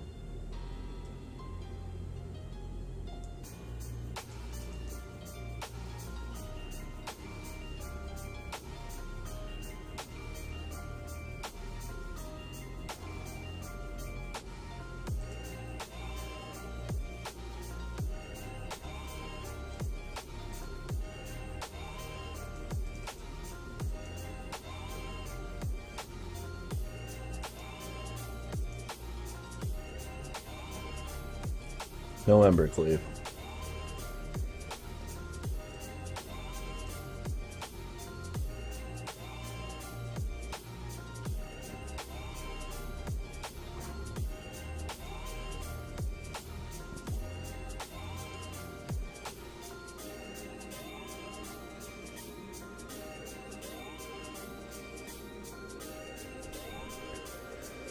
Lots of options.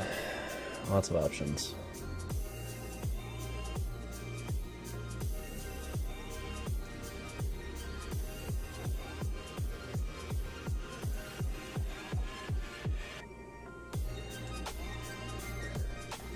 They're not great, but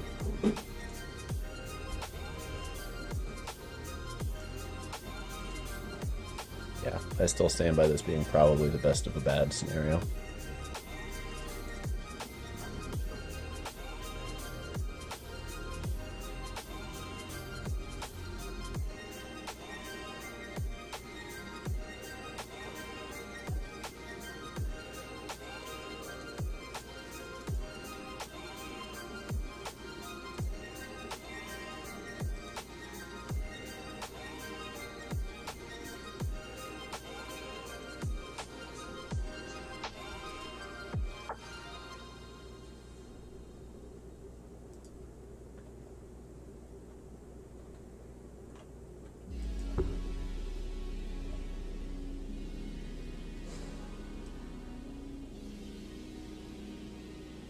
Yeah.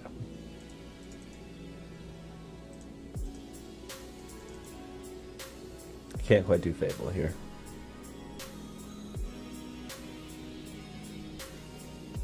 Yep.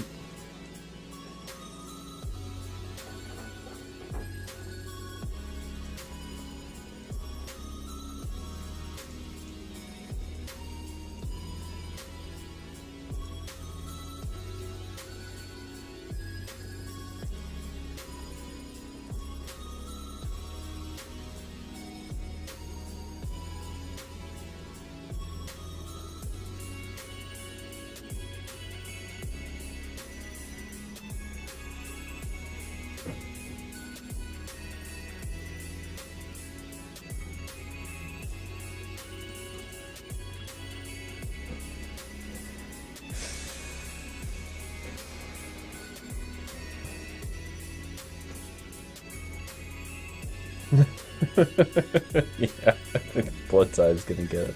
Oh. Yeah, that'll do it. Let's go to game 3.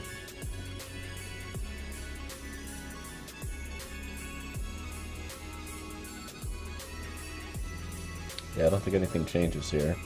Kroxa, unlicensed Hers. None of these are great for what we're trying to do here. I can see an argument for this, but they should have a Braids.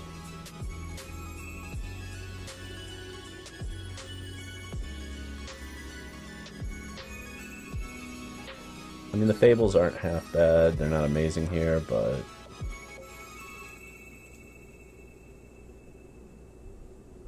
that's a little bit troublesome. It's a bit of a glut sitting there. Oh. That said, I don't think we're shifting anything.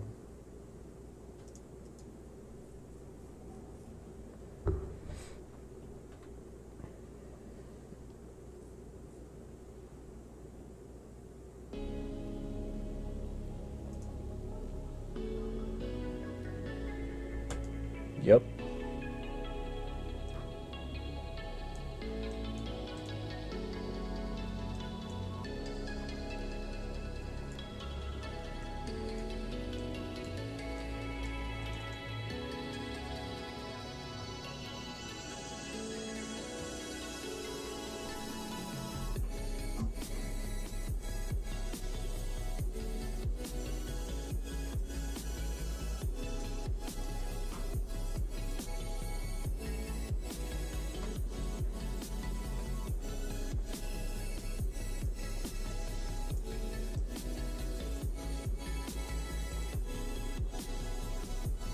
Just get me the Glory Bringers. That's all I need.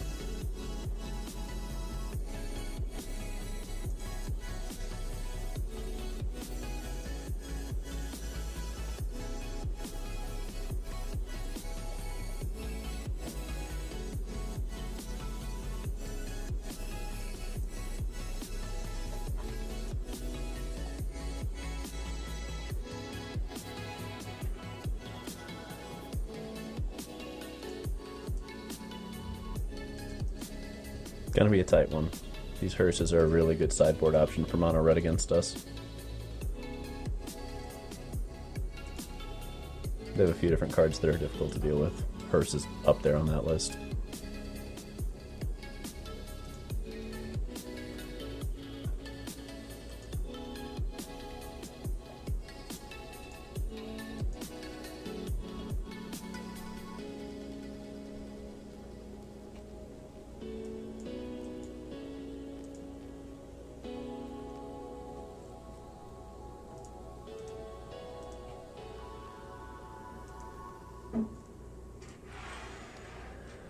Down it goes.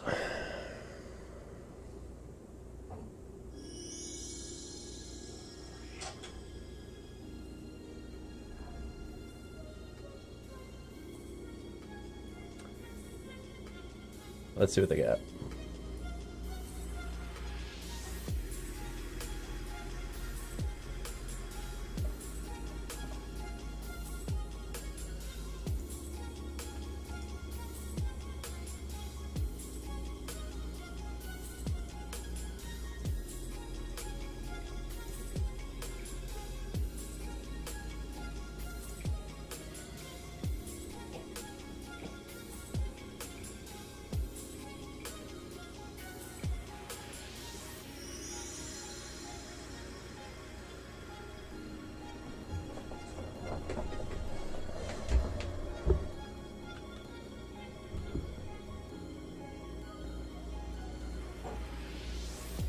Setting up for lethal next turn here, depending on what they have.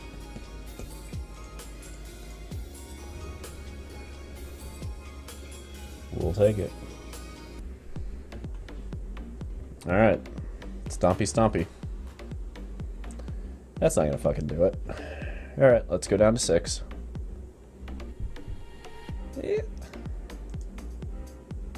Why? I don't think there's going to be a 5 that's a lot better than that. And that is an absolute shame.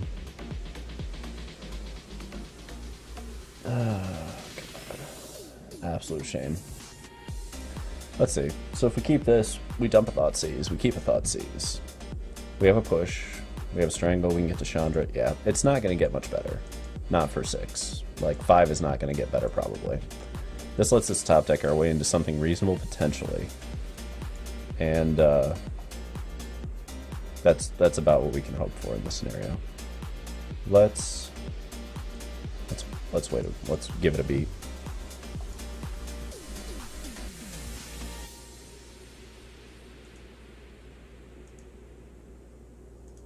Okay. Why wouldn't you play the creature? Okay, so they don't have that option. That's fine. Thoughtseize time.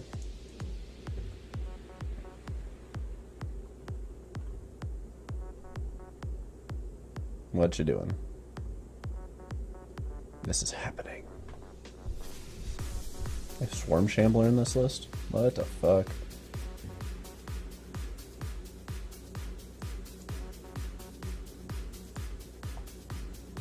I guess I don't really care about that.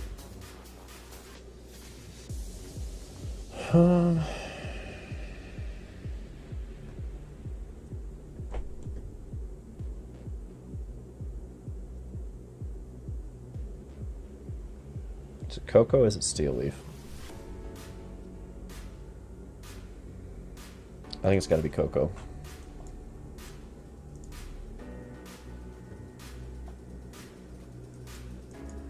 We need so badly to see red here. Yeah, that's not it. Okay, well, I guess in 3 draw steps we drew 0 lands. It's a little awkward. Okay. Okay, that's a little bit more like it. Let's get the Trespasser in. Let's gain some life.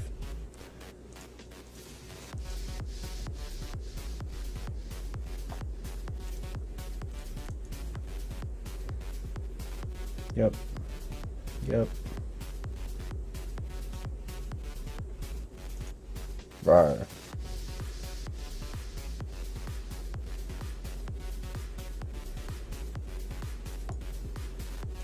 Okay.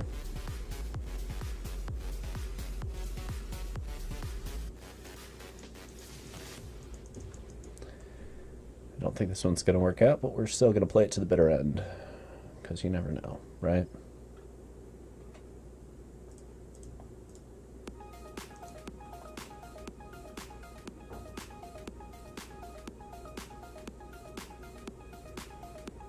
Gotta give ourselves a chance.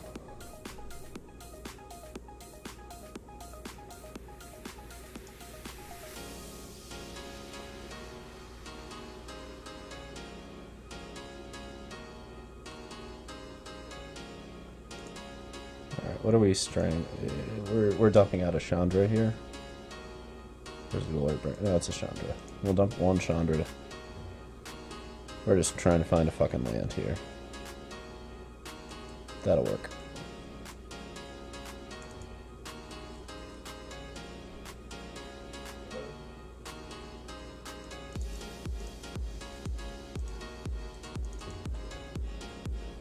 I don't know. This is gonna be a rough one.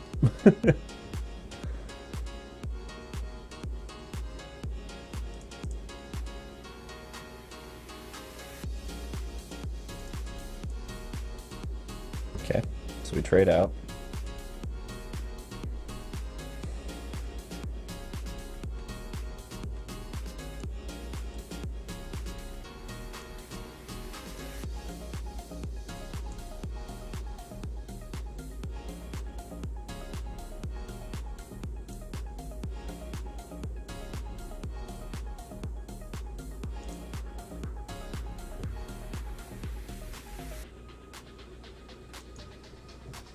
They might just have land. I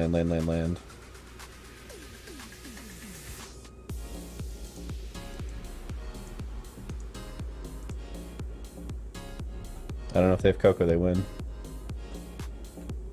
Leaving it alone.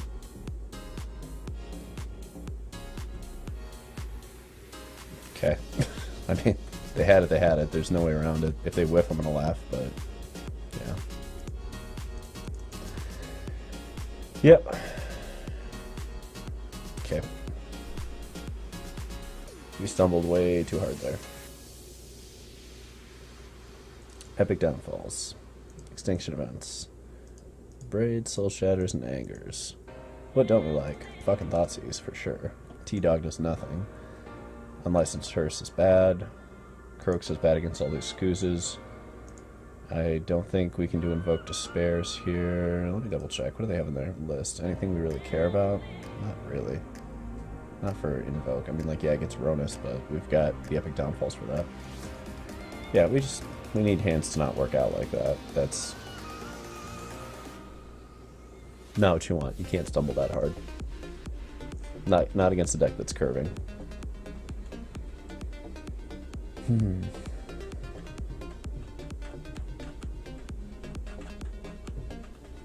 Trying to think how else we could have played it. Like, we could have not done the Glorybringer Exert scenario, leave back the Blood Tithe Harvester. They still would have Coco'd. They take it. We go Chandra and Strangle. They still Coco and take it. So we would have had to have played a defensive Glorybringer, leave back both, and they're still blowing us out. Yeah, no, you can't play around Cocos like that, especially since they didn't have it the turn before. So, like, for all we knew, it was just another land sitting in the hand, and that would have been where we get ahead, you know? Because then whatever they play, we just Chandra blow it out. Alright, we'll keep this. Like, is this absolutely ideal? No, but it's fine. And it's their turn to mulligan, so the Fables will help deal with the flood here, but we want to make sure that we're curving. at least somewhat eloquently. And Anger the Gods turn 3 on the play is usually pretty good. And that's why you go Hive into Den, because then you get both. Okay, there's the Shaper Sanctuary, there's the Lovestruck thing. Cool, let's Fable. That's super annoying.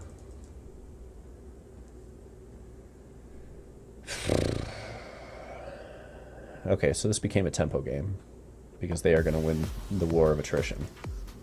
So we need to win the War of Tempo. So down, go 2 lands, give me 2 non-lands for the love of God. Alright, that's close. How do we want to approach? Because that doesn't play so well with this. I think we swing because we can Anger, blow the full board, then reset with a Kiki. Yeah.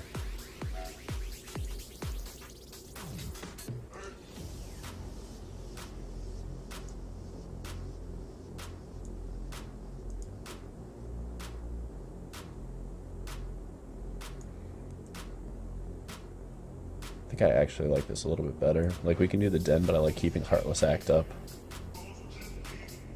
Again, we are going to lose the War of Attrition with a Shaper Sanctuary in play, so we just need to start getting the tempo going.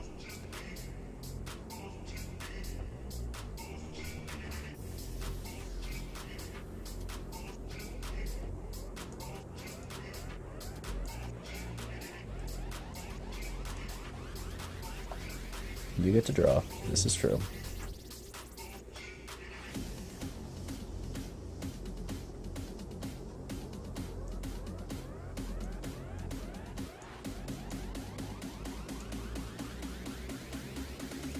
Let's ult at Chandra and win. That feels like the way to go.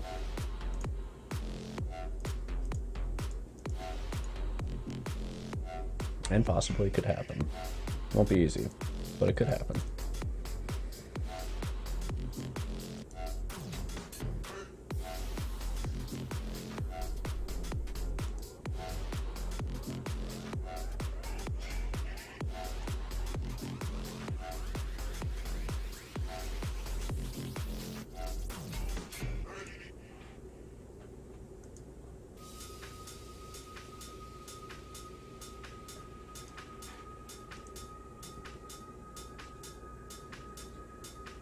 Tempo.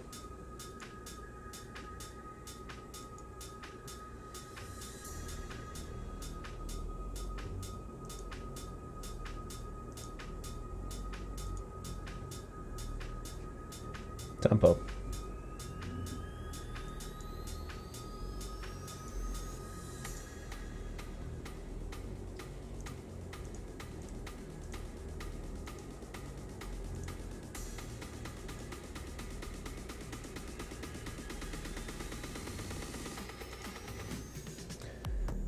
Get to draw a lot of cards here, but they're going to go down to 10. Chandra's almost at an ult, and we still get to keep up a piece of removal. Yeah, I figured. Gotta go up to 19.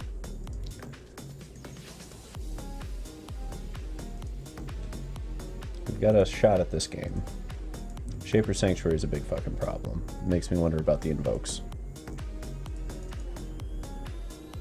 I don't know for sure whether invokes right or wrong, but when I'm seeing Shaper Sanctuaries, I start wondering.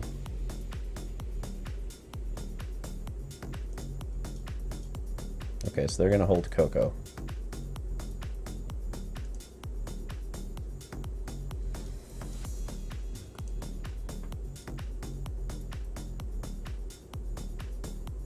What are we getting off Chandra?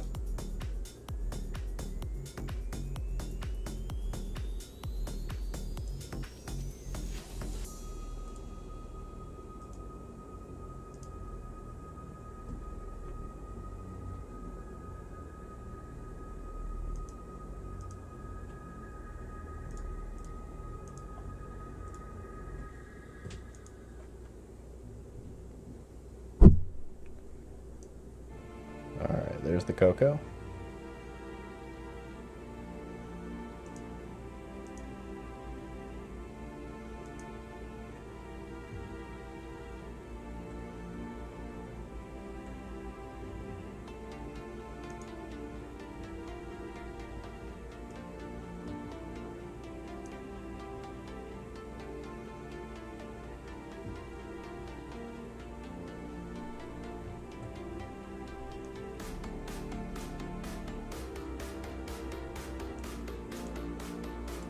3, 4. 1, 2, 3, 4.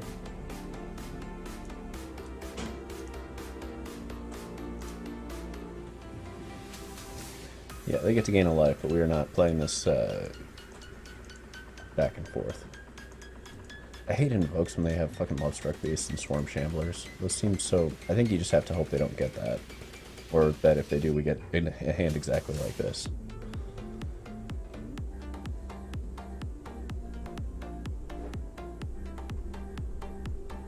There's also a very weird green list because there's no elves.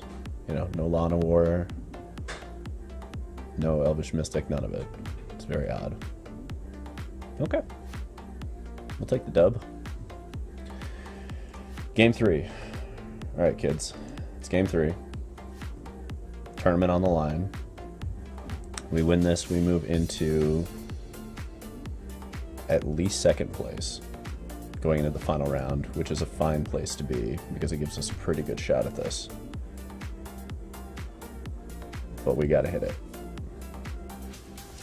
I mean, either way, we'll play the last round. So the question is, what else needs to get shifted, if anything? You know, if we need to be more aggressive, do we need to move towards these tenacious underdogs? I don't think so, especially with anger in the deck, but hard to say. We're running it back like this. Glorybringer is still just the best card in this deck. I am sorely tempted to move into the 4th copy, and I may end up doing that. Like, Invoke's good, but Glorybringer... Okay, better.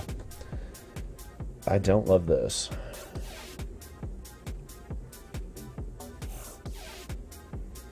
I don't love this. I don't know. It's hard to say.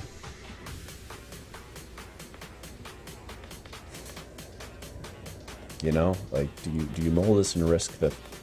I don't know. It's got a smooth curve. If we draw non-lands, this is going to be great. But if we draw a few more lands, this hand is doomed to getting rolled. And then again, we have Takenuma. We've got Spelling. You know what? We're keeping it. We're going to try, and we're going to see what happens.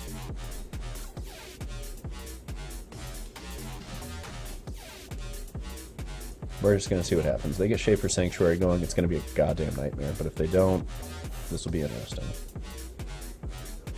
Yep, there's a Fable. That helps.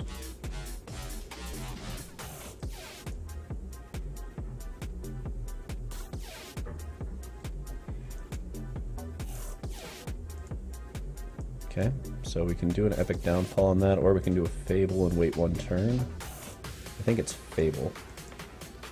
We need to get that online. Also, the ability to do double Epic Downfall seems pretty sweet. If they do something like a Ronus or a Steel Leaf Champion or another Old Growth Troll here, that could put us into a very nice position potentially. And they don't have the ability to Great Henge this turn because that isn't a 5/4. Okay.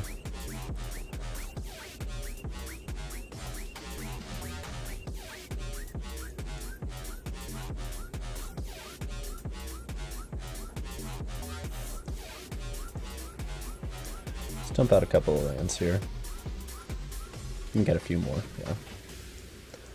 How it goes.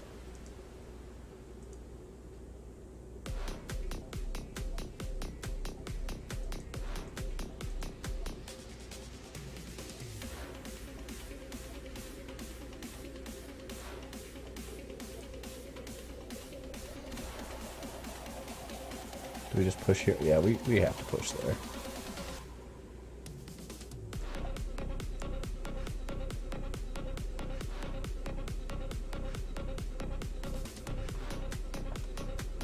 Yeah, it's got to be there. We have to keep the Epic Downfall because we didn't draw any more action here. Much as I would love for there to be a little bit more, I do not think that's happening. And we're getting close to the land of top decks here. Pretty clearly they're sitting on a Coco, right?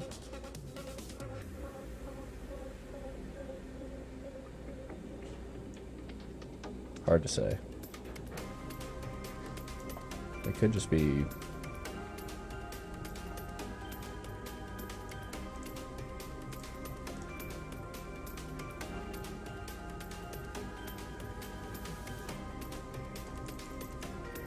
I don't know, rule of thumb is don't fear the Coco. Don't fear the Reaper.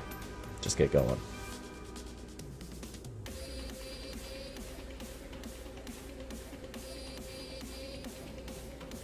Inscription? Probably, right?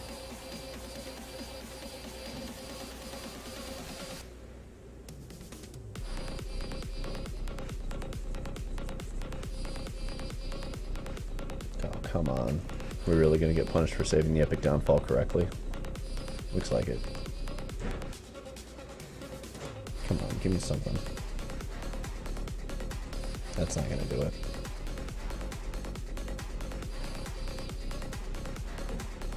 So you can make it a 5/5.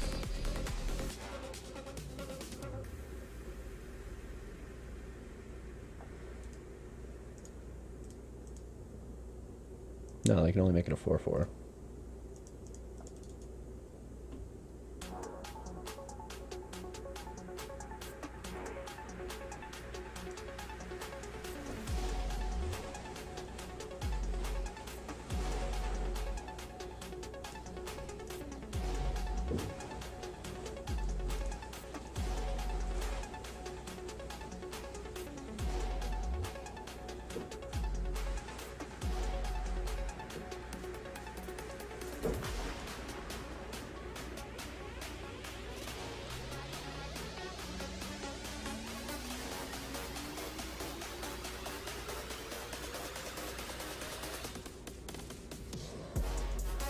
Yep.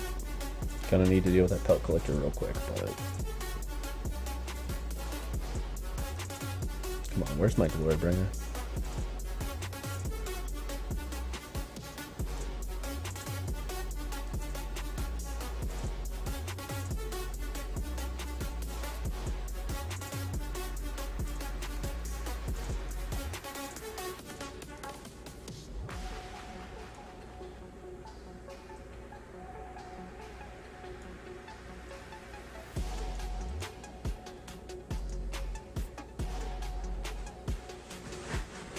Yep, that's a thing.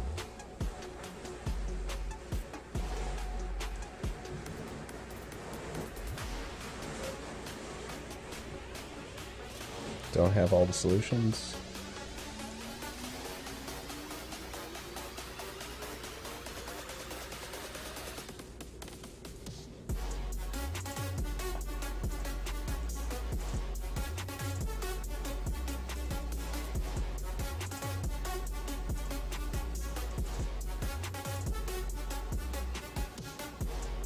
God, what I wouldn't give for that to be a fatal push.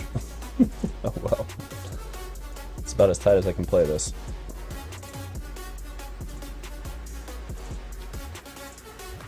Come on, deck. Hand me a fucking fatal push.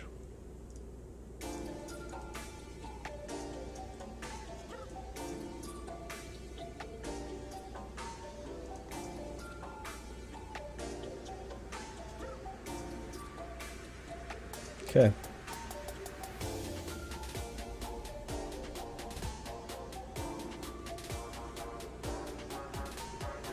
It's gotta be a Coco, right?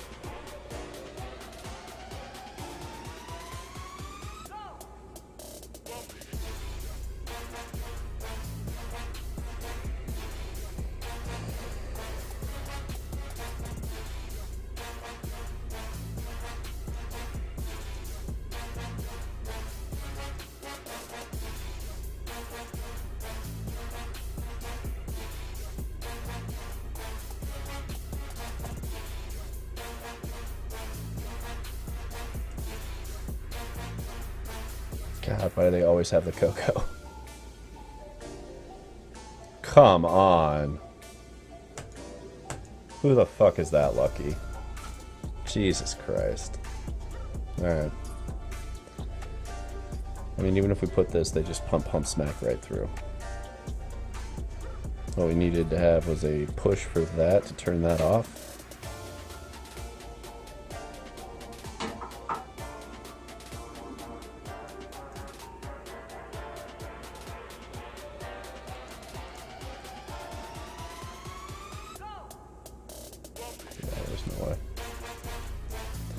There's no way. Even if we activate the hive, we block it, they just pump, they swing through, it doesn't matter. Damn.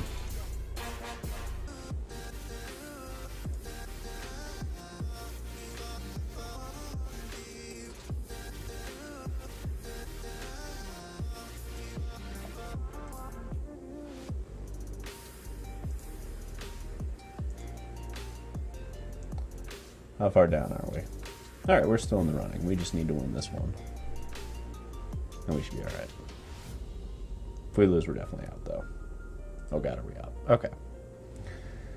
Would have locked with a win last round. Okay. Do we keep this? I think so on the draw. It's got early removal, interaction, pressure. It's a rough one, but I think it's worth keeping on the draw. Vindication.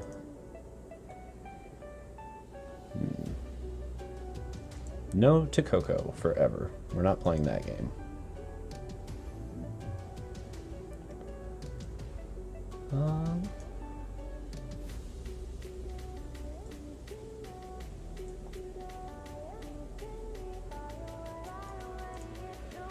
Yeah, we need to get going too. Yeah. Play your rattle chains.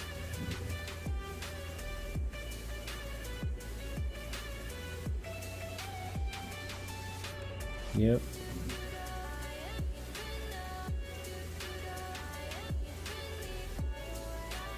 Just like we done planned it.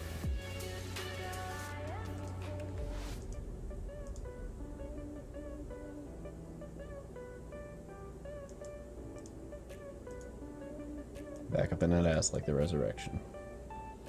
Let's go. Let's kill everything and just move forward. That's how we play Magic, damn it. We kill everything.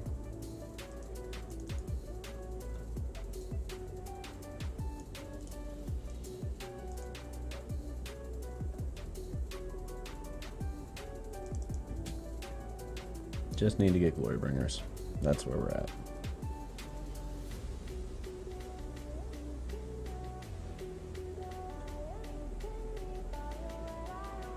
I think I like everything here.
Okay.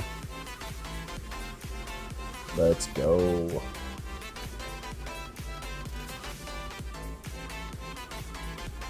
Okay.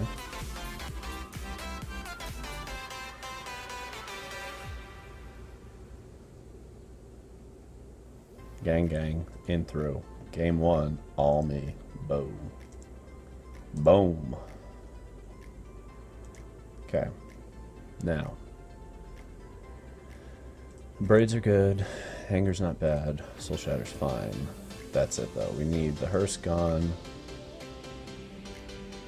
Really, let's just get rid of the expensive shit, right?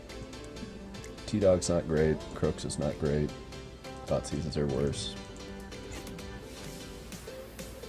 Let's look at their list. Mausoleum Wanderers. Yeah. That's a lot of 3-drops. We can play the Epic Downfalls. And it's a lot of 3-drops. I don't know. Let's board it into this. I'm not 100% on the Extinction event. Let's see if we can get this in 2.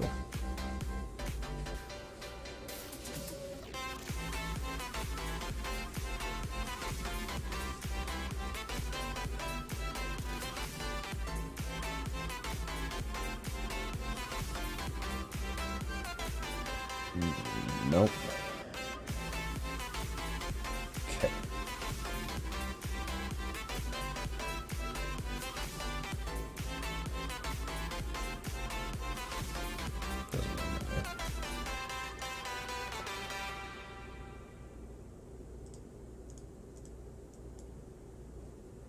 Fucking Shaper Sanctuaries. Jesus Christ.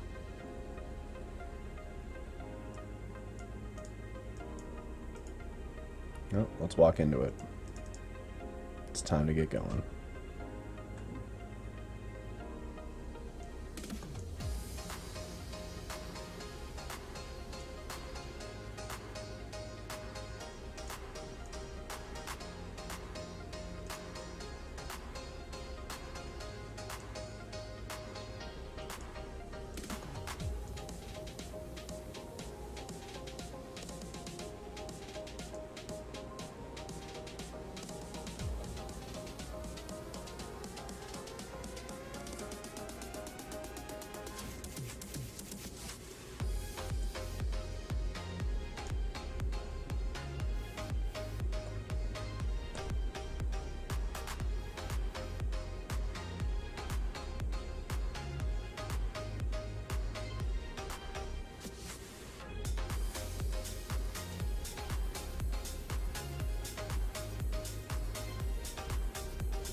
Jesus Christ.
Okay.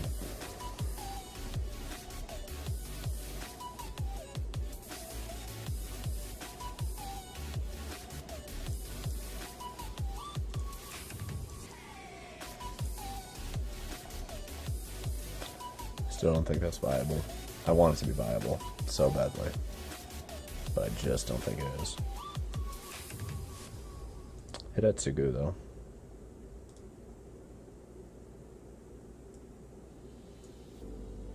Is it Hidetsugu? Is that just the push? They don't have a lot in the way of 1-drops. That's the problem here. It's just Mausoleum Wanderer. You know, like normally I just board this in, but I don't know. It's pretty rough against this. If we do Hidetsugus, they come in over Fables. I don't know. Fable does a lot of work for us too. Hard to say. 0. Curious where you're at on this. So game 1 we got, game 2 went to Shaper's Sanctuary plus the Nebelgest, Heralds, all that. Okay. So the question becomes, you know, do you like the Hidetsugus? Do you like the Invokes because of enchantment hate? To clarify, mine's already made up on what I'm doing here. I'm just curious for the sake of argument. I think their deck has a 1-drops that Hidetsugu is fine. I mean, it's only got Mausoleum Wanderer and Shaper's Sanctuary. And one Spectral. No other? Yeah, because it's Bant, so they don't play any of the other shit. Otherwise, I'd snap play these, right? But otherwise, there's only 7 of them. Granted, they're Shaper's Sanctuary. No, I'm not here. bringing in any of those. That's where I'm at. That and the Invoke. But anyway, worth having the sake of argument on this one, but I don't think any of this belongs in there against it. I mean, yeah, you can make arguments for Thoughtseize against a deck like this because it's a little bit farther up the curve, but I don't think that's better than just pushing the removal and saying you have to have Shaper's Sanctuary or else we can push through you. Granted, they have 3 of them, but we can still tempo them. 3. But we can still out-tempo And them. 3 of them doesn't mean they're going to see it. Yeah. Well, this one's for the marbles. We win this, we go to the top 8. Great. Why don't you just win? Well, we're keeping this. Not going to get a whole lot better than that. Yeah, I think we've got to go Den first. Much as I want the Shatter Skull not to deal 3 damage, I think we'd be curving. And that's the way we got to go. I'm not saying no to that. Yeah. I'm not saying no to that. Let's see if we can do it. Fuck off. Wait, this means we gotta go ahead and do the creature. We've got to do the creature. Yeah, but it's I mean, tempo now. But our draws, we're not killing their creatures yet. We're just attacking the shit out of them. The Nebelgest Heralds are where they'll get us, because then they just start tapping all our shit down. We just avoid those existing. Exactly, that's the plan. It's not counter spells or things like that. They just won't have them. Yeah, I'm doing this. Okay. We'll swing first. Yeah. See if you get some sexy time town. Oh, wow. The Trespassers do a lot of work here against what do they have at 1 green mana that they could possibly be doing here? The fuck? No, I'm not seeing a damn thing. I don't know. Maybe I'm missing something. Alright, Trespassers do a lot of work against those Heralds. You just don't care as much. And these only hit instants and sorceries, I think, so we can get Chandra through. Oh my god, we got the scoop. Holy fuck.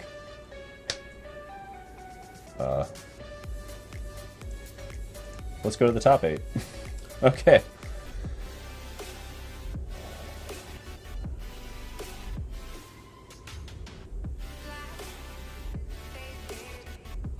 Waiting on opponents.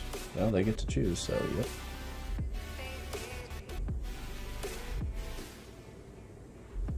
I think we're okay with this hand. It's not the world's most ideal, but we're still curving nicely. Yeah. Thoughtseize turn 1's not terrible against a deck like this, too. Sometimes they're relying on something like a Fable or a Trail to get them out of a shit hand. And in those scenarios, you get to just blow it all apart. Which is kind of nice. Turn 1, Oven. Turn 1, Thoughtseize. What you got? Really tempted to take the cat, but it's the devil. Really tempted to take the cat. It's the devil.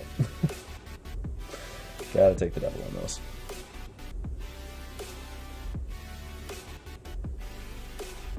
In comes cat, yep.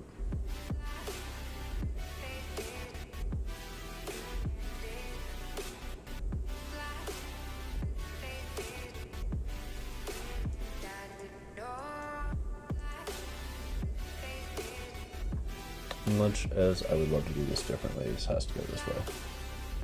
Like, yes, I understand this is coming to play tap next turn, but this needs to be up and running.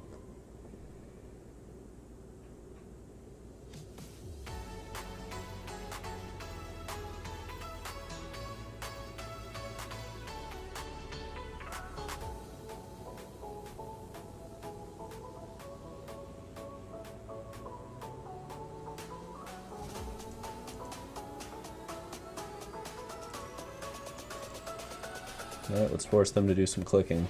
We are going to win when they get Carpal Tunnel and just give up on life. That is how you beat Cat Oven players. You make sure their Carpal Tunnel sticks.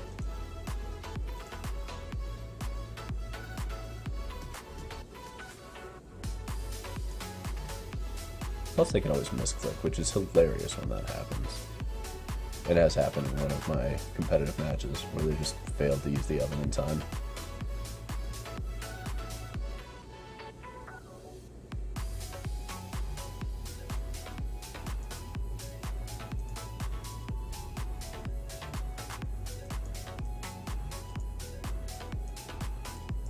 I think everybody here can see where I am aiming for. The question is whether we're even going to end up on the Tenacious Underdog. I don't know yet.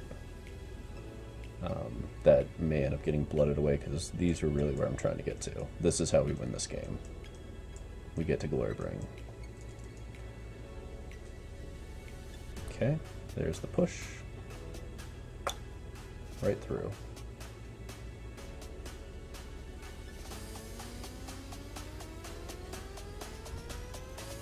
Okay, so they don't have a ton going on in hand.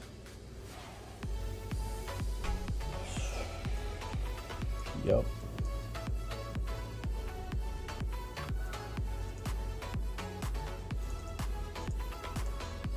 Let's just keep forcing it. Over and over and over and over and over and over again.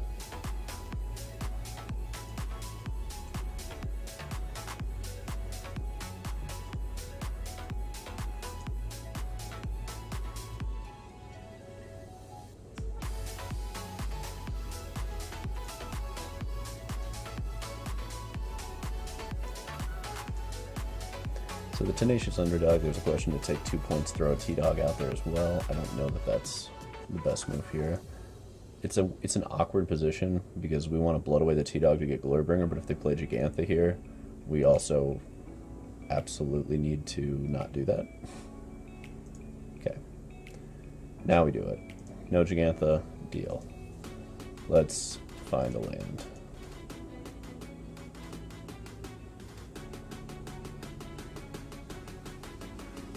Or Chandra. Nope, and it is. Okay.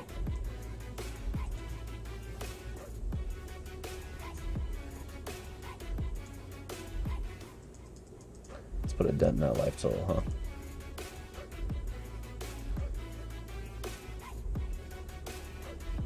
Yes, yes.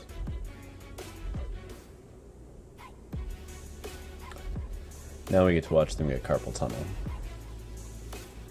It'll take them the better part of a minute just to do all these sack effects.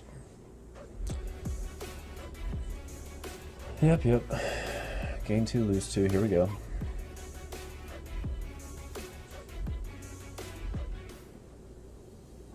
God, most annoying card in the world.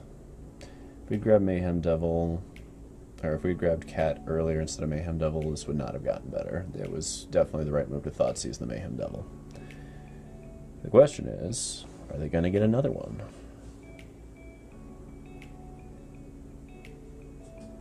There's Gigantha. Nope, Corvold. And Glorybringer can't kill that. It's real awkward. Made that mistake once. Is a dragon. Cannot deal with that. Okay, so let's clarify here how Corvold works. Pretty sure we have to blood tithe it twice and Chandra minus just to clear it out, and they're going to draw 5 to 6 cards. It's really annoying that they get to do this with that. So 1, 2, 3, 4, 5 puts it to a 10-10.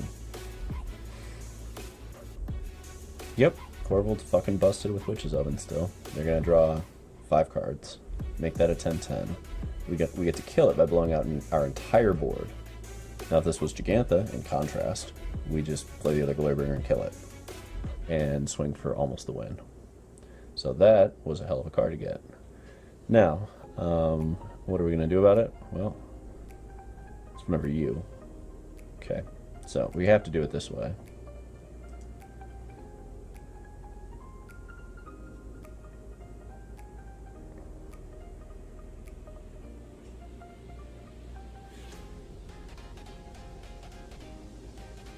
Yep. Resolve all.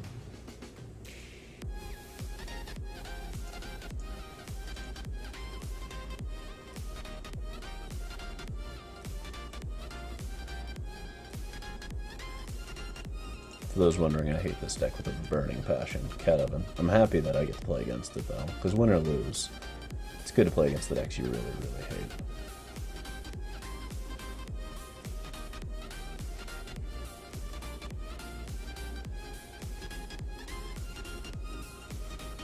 Like, the level to which the Icarus should win at this point is pretty high. That's play Corvold, draw 5 cards, blow out my entire board, just to get rid of Corvold, which means they should be able to play another Corvold, probably. The card's absolutely batty against me, especially with the Witch's Ovens. And Glurbringer doesn't hit dragons. Learn that the hard way.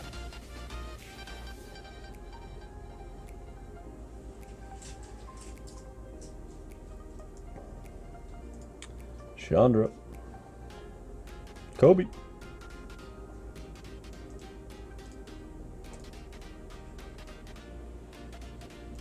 Let's just show them the tears. All the tears.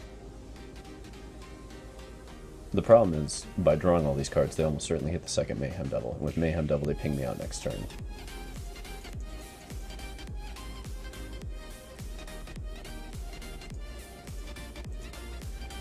That was the one thing I needed them to not do this game. And they done did it.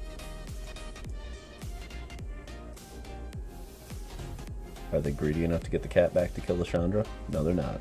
Smart. If I had a Fatal Push there, that would have been a little awkward. Although given how much they drew, I can't imagine it'd be that awkward.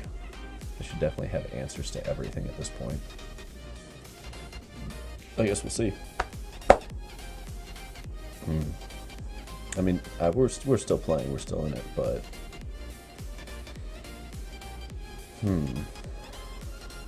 the odds do not look great for the home team with a double Ancestral on the other end, especially with Trail of Chromes. Jesus, there's a lot of gas, in the tank, and there's an Anvil. Okay. You see why Hidetsugu is so critical in this matchup, along with Shatter effects, and it's a deck that grinds at a very high level against other mid-range decks.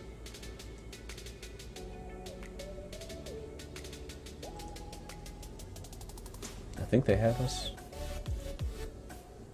Pretty sure.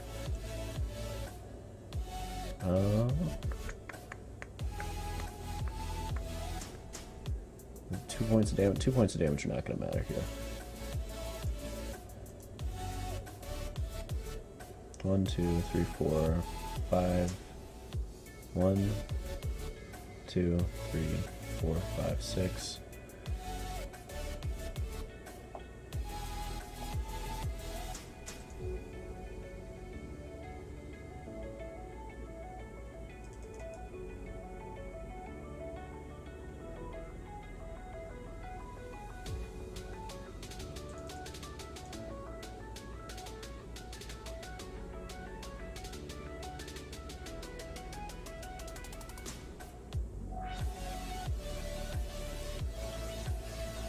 I can't imagine a scenario where they don't win this game, but we are going to play it out because it's the top 8, and there's...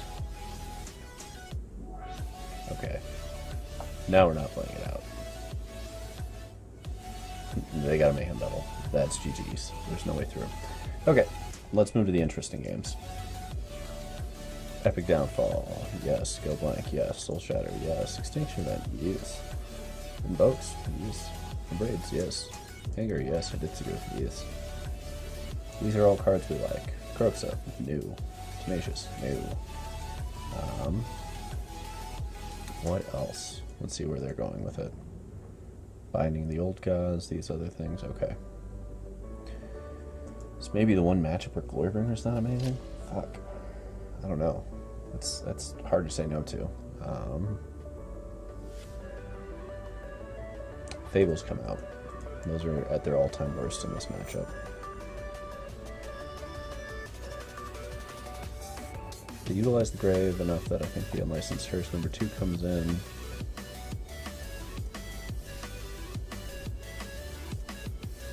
Like, are we trying to be more of a control deck? Is that where we're at? Is that even a viable option? Guess we'll find out. So I think we're going there.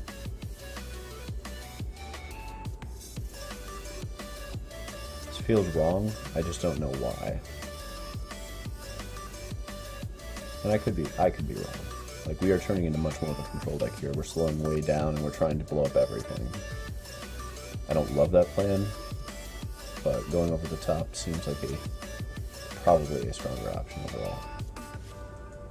Do we want that more than one Fable is the question.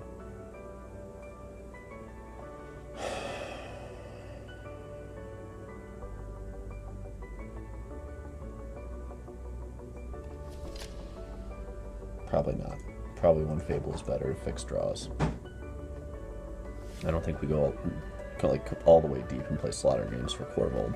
That still doesn't guarantee wins, otherwise I'd do it.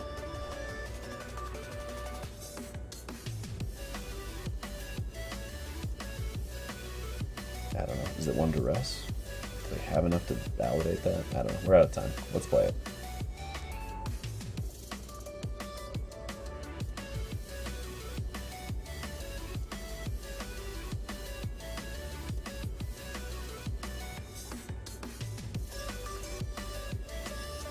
Yeah, we're keeping this. I don't love it, but it's got play to it.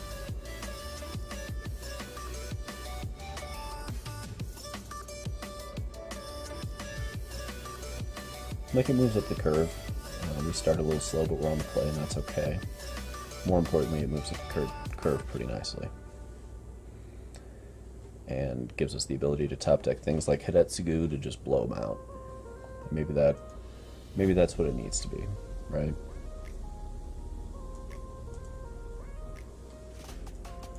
It's not great for Invoke, though, having triple red. That's pretty rough. We'll see if it even matters. It's kind of 6 to 1.5 does the other, you know what I mean?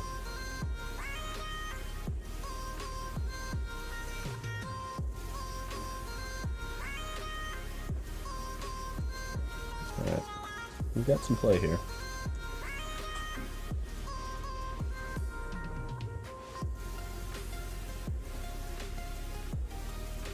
Play a Mayhem Double. Yeah, coward.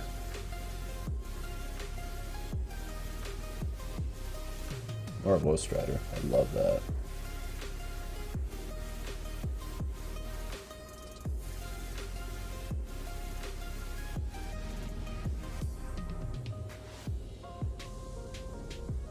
Come on. What do you got? What do you got? The annoyingest card ever. Okay.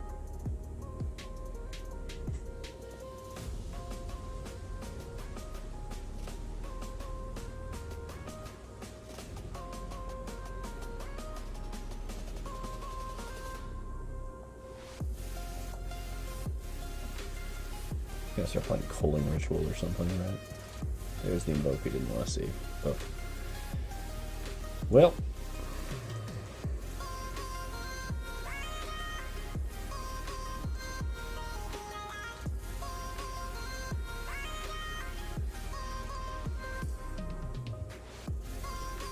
And there's the one we needed for Invoke. Uh-oh.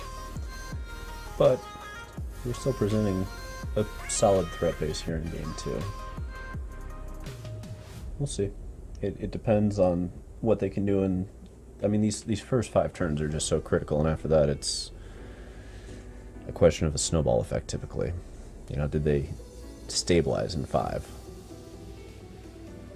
Did we get Hidetsugu and blow them out, you know?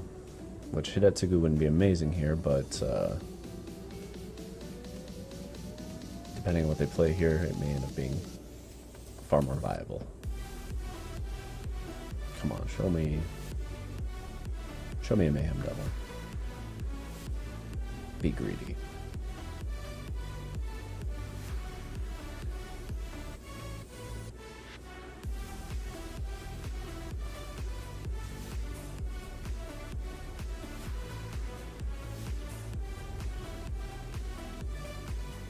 There goes Glorybringer.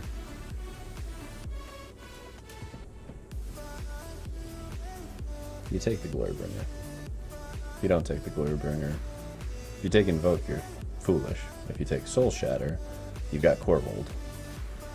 If you take Glorybringer, you're probably at the best spot for you, where you're trying to be. Let's see what they do.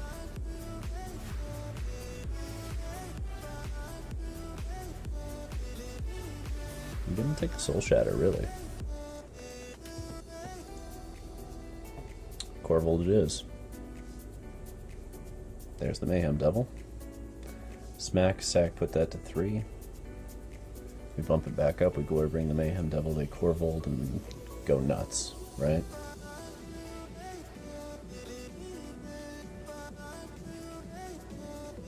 And because we have the wrong lands, we're not going to get through that. Oh, that's awkward. Okay.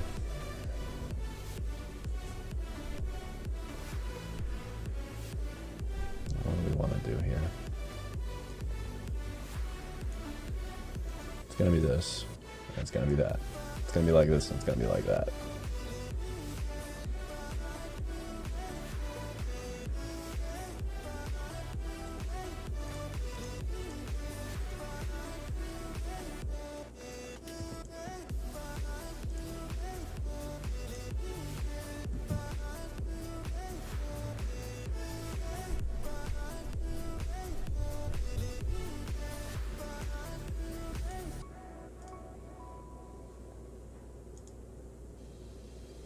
There's another black source, damn it. Still, the game's pretty close. We might be able to eke this one out.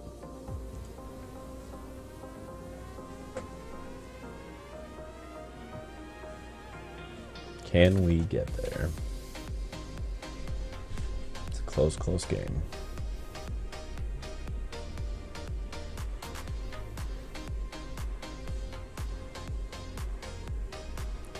One more black source into an invoke tells me we have a good shot.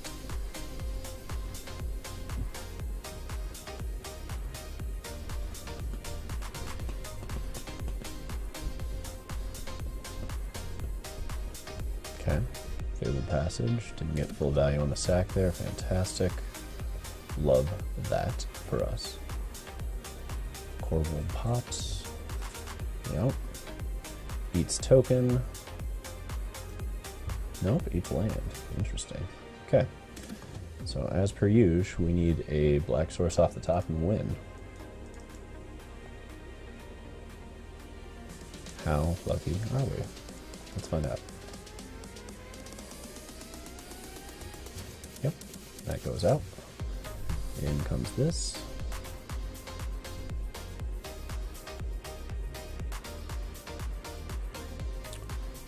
We have made this mistake before, we will not make it again. We plus to do 2 damage, we swing, exiling Mayhem Devil to deal 1 damage, and then we Culligan's Command for the win. So let's start with this just to see if we get an extra.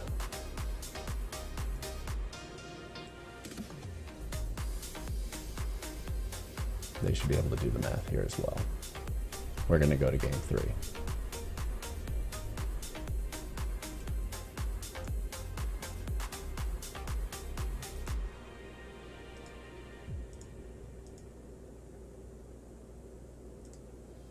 Yep. All right, game 3. Given how good Corvold is, do we bring in the Slaughter Games? Do we just push it through that way? Over the Fable? I mean, we get this in time. Then again, that deck can just grind, right? And the fact that they went with the Corvold plan there is part of why we just smashed them. Hard to say. I think this is a little too narrow for what we're trying to do. The one Fable's probably still better for fixing hand. God, it's hard to say in this matchup. So, let's move to game 3. Let's do this. Can we get to the top 4 and keep playing, or is the tournament over?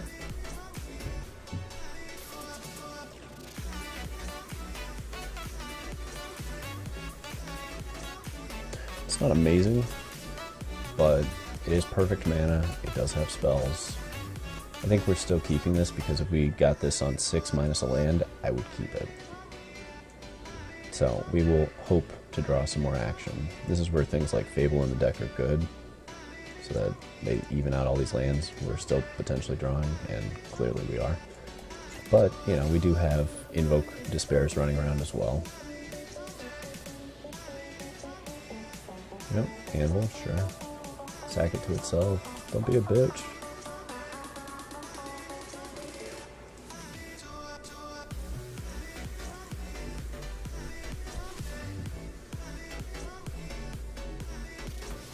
It's gonna be an interesting game. No more lands off the top deck. Nothing but heat. Nothing but straight heat. What does this say? Sacrifice an artifact. Okay.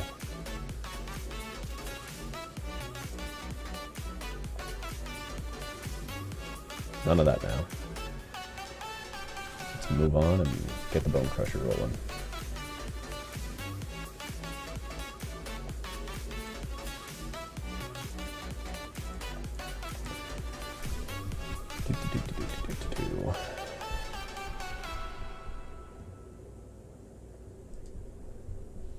Can we push in?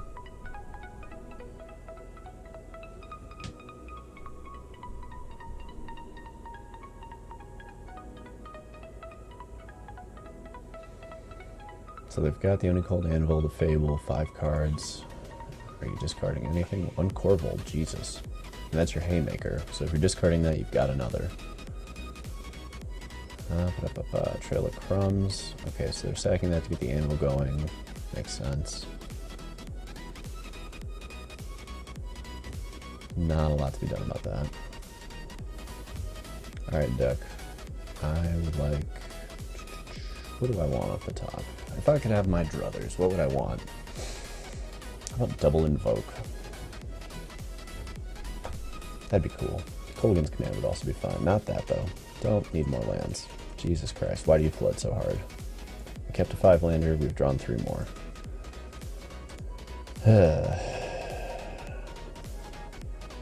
There are games that I really wonder how much this deck hates me.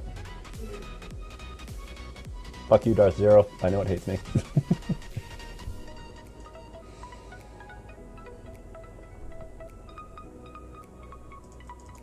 Alright, so we got the cut for that. We've got the Soul Shatter for what I am assuming will be a Corvold this turn since they got rid of one. They've got the land. So land... Corvi? That's just spell, not ability. It's bullshit. Should be ability too. Fuck Mayhem Devil. Yes, you can swing for 1, that's fine. Most annoying deck in Explorer right now. Cat Oven. It just sits there, thinking about life. Okay. Mayhem Devil. So you got 2 pings in you right now.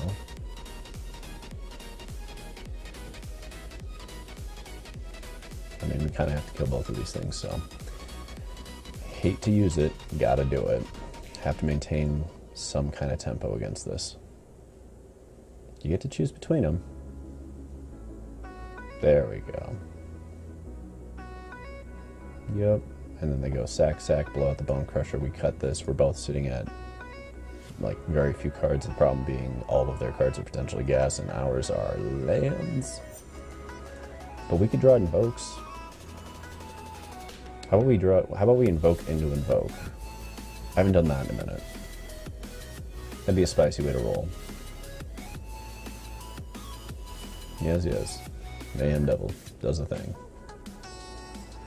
Yeah. Well, we'll keep that back. That might be a difference maker in a moment. Okay. Yes. Who knows? We may end up ribbonsing for like 8 later in the game. It happens. Don't Corvold me, bruh.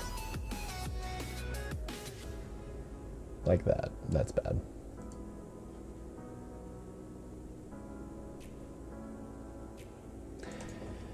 To all those watching, I think this will be about where our journey ends. We'll keep playing and fighting the good fight, but they are going to draw a bunch of extra cards and have a fucking Corvold sitting there. And I'm not going to be able to kill it. Unless I get an epic downfall off the top, and even then, they just drew a bunch of extra cards. Epic downfall off the top? What?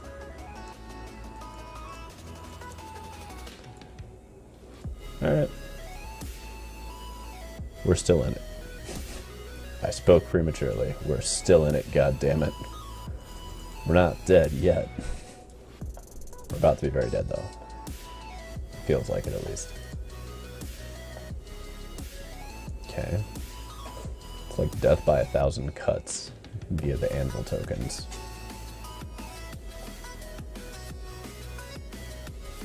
Come on. 1, 2, 3, 4... See, the worst part is we're almost able to Shatter Skull this thing.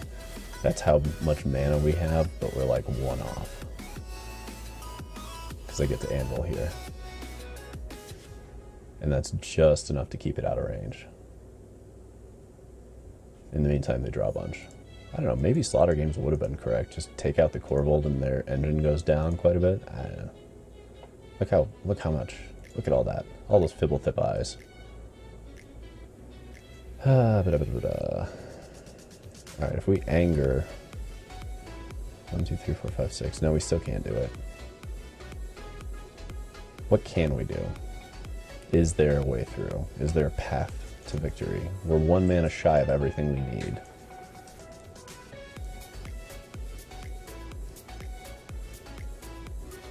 Five, 10. I don't think there is. Corvold's about to take the game over. Their 3rd copy and the first 21 cards. Would have been in the first 20 cards. 3 out of 4 copies in the top 20 of their deck. It's pretty good. Not bitter. I'm a little bitter.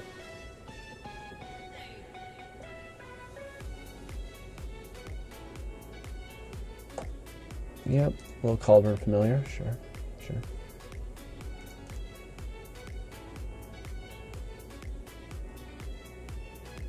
What else you got?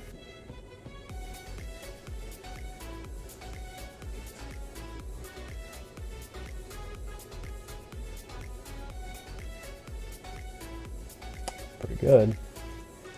Pretty good. Pretty good. Do they have lethal here?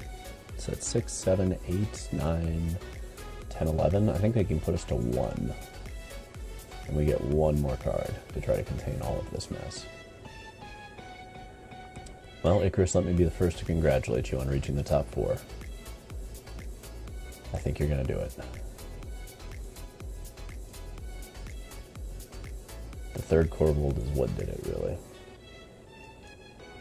The rest of this... Really, you're not going to use Oni Cult there to max effect?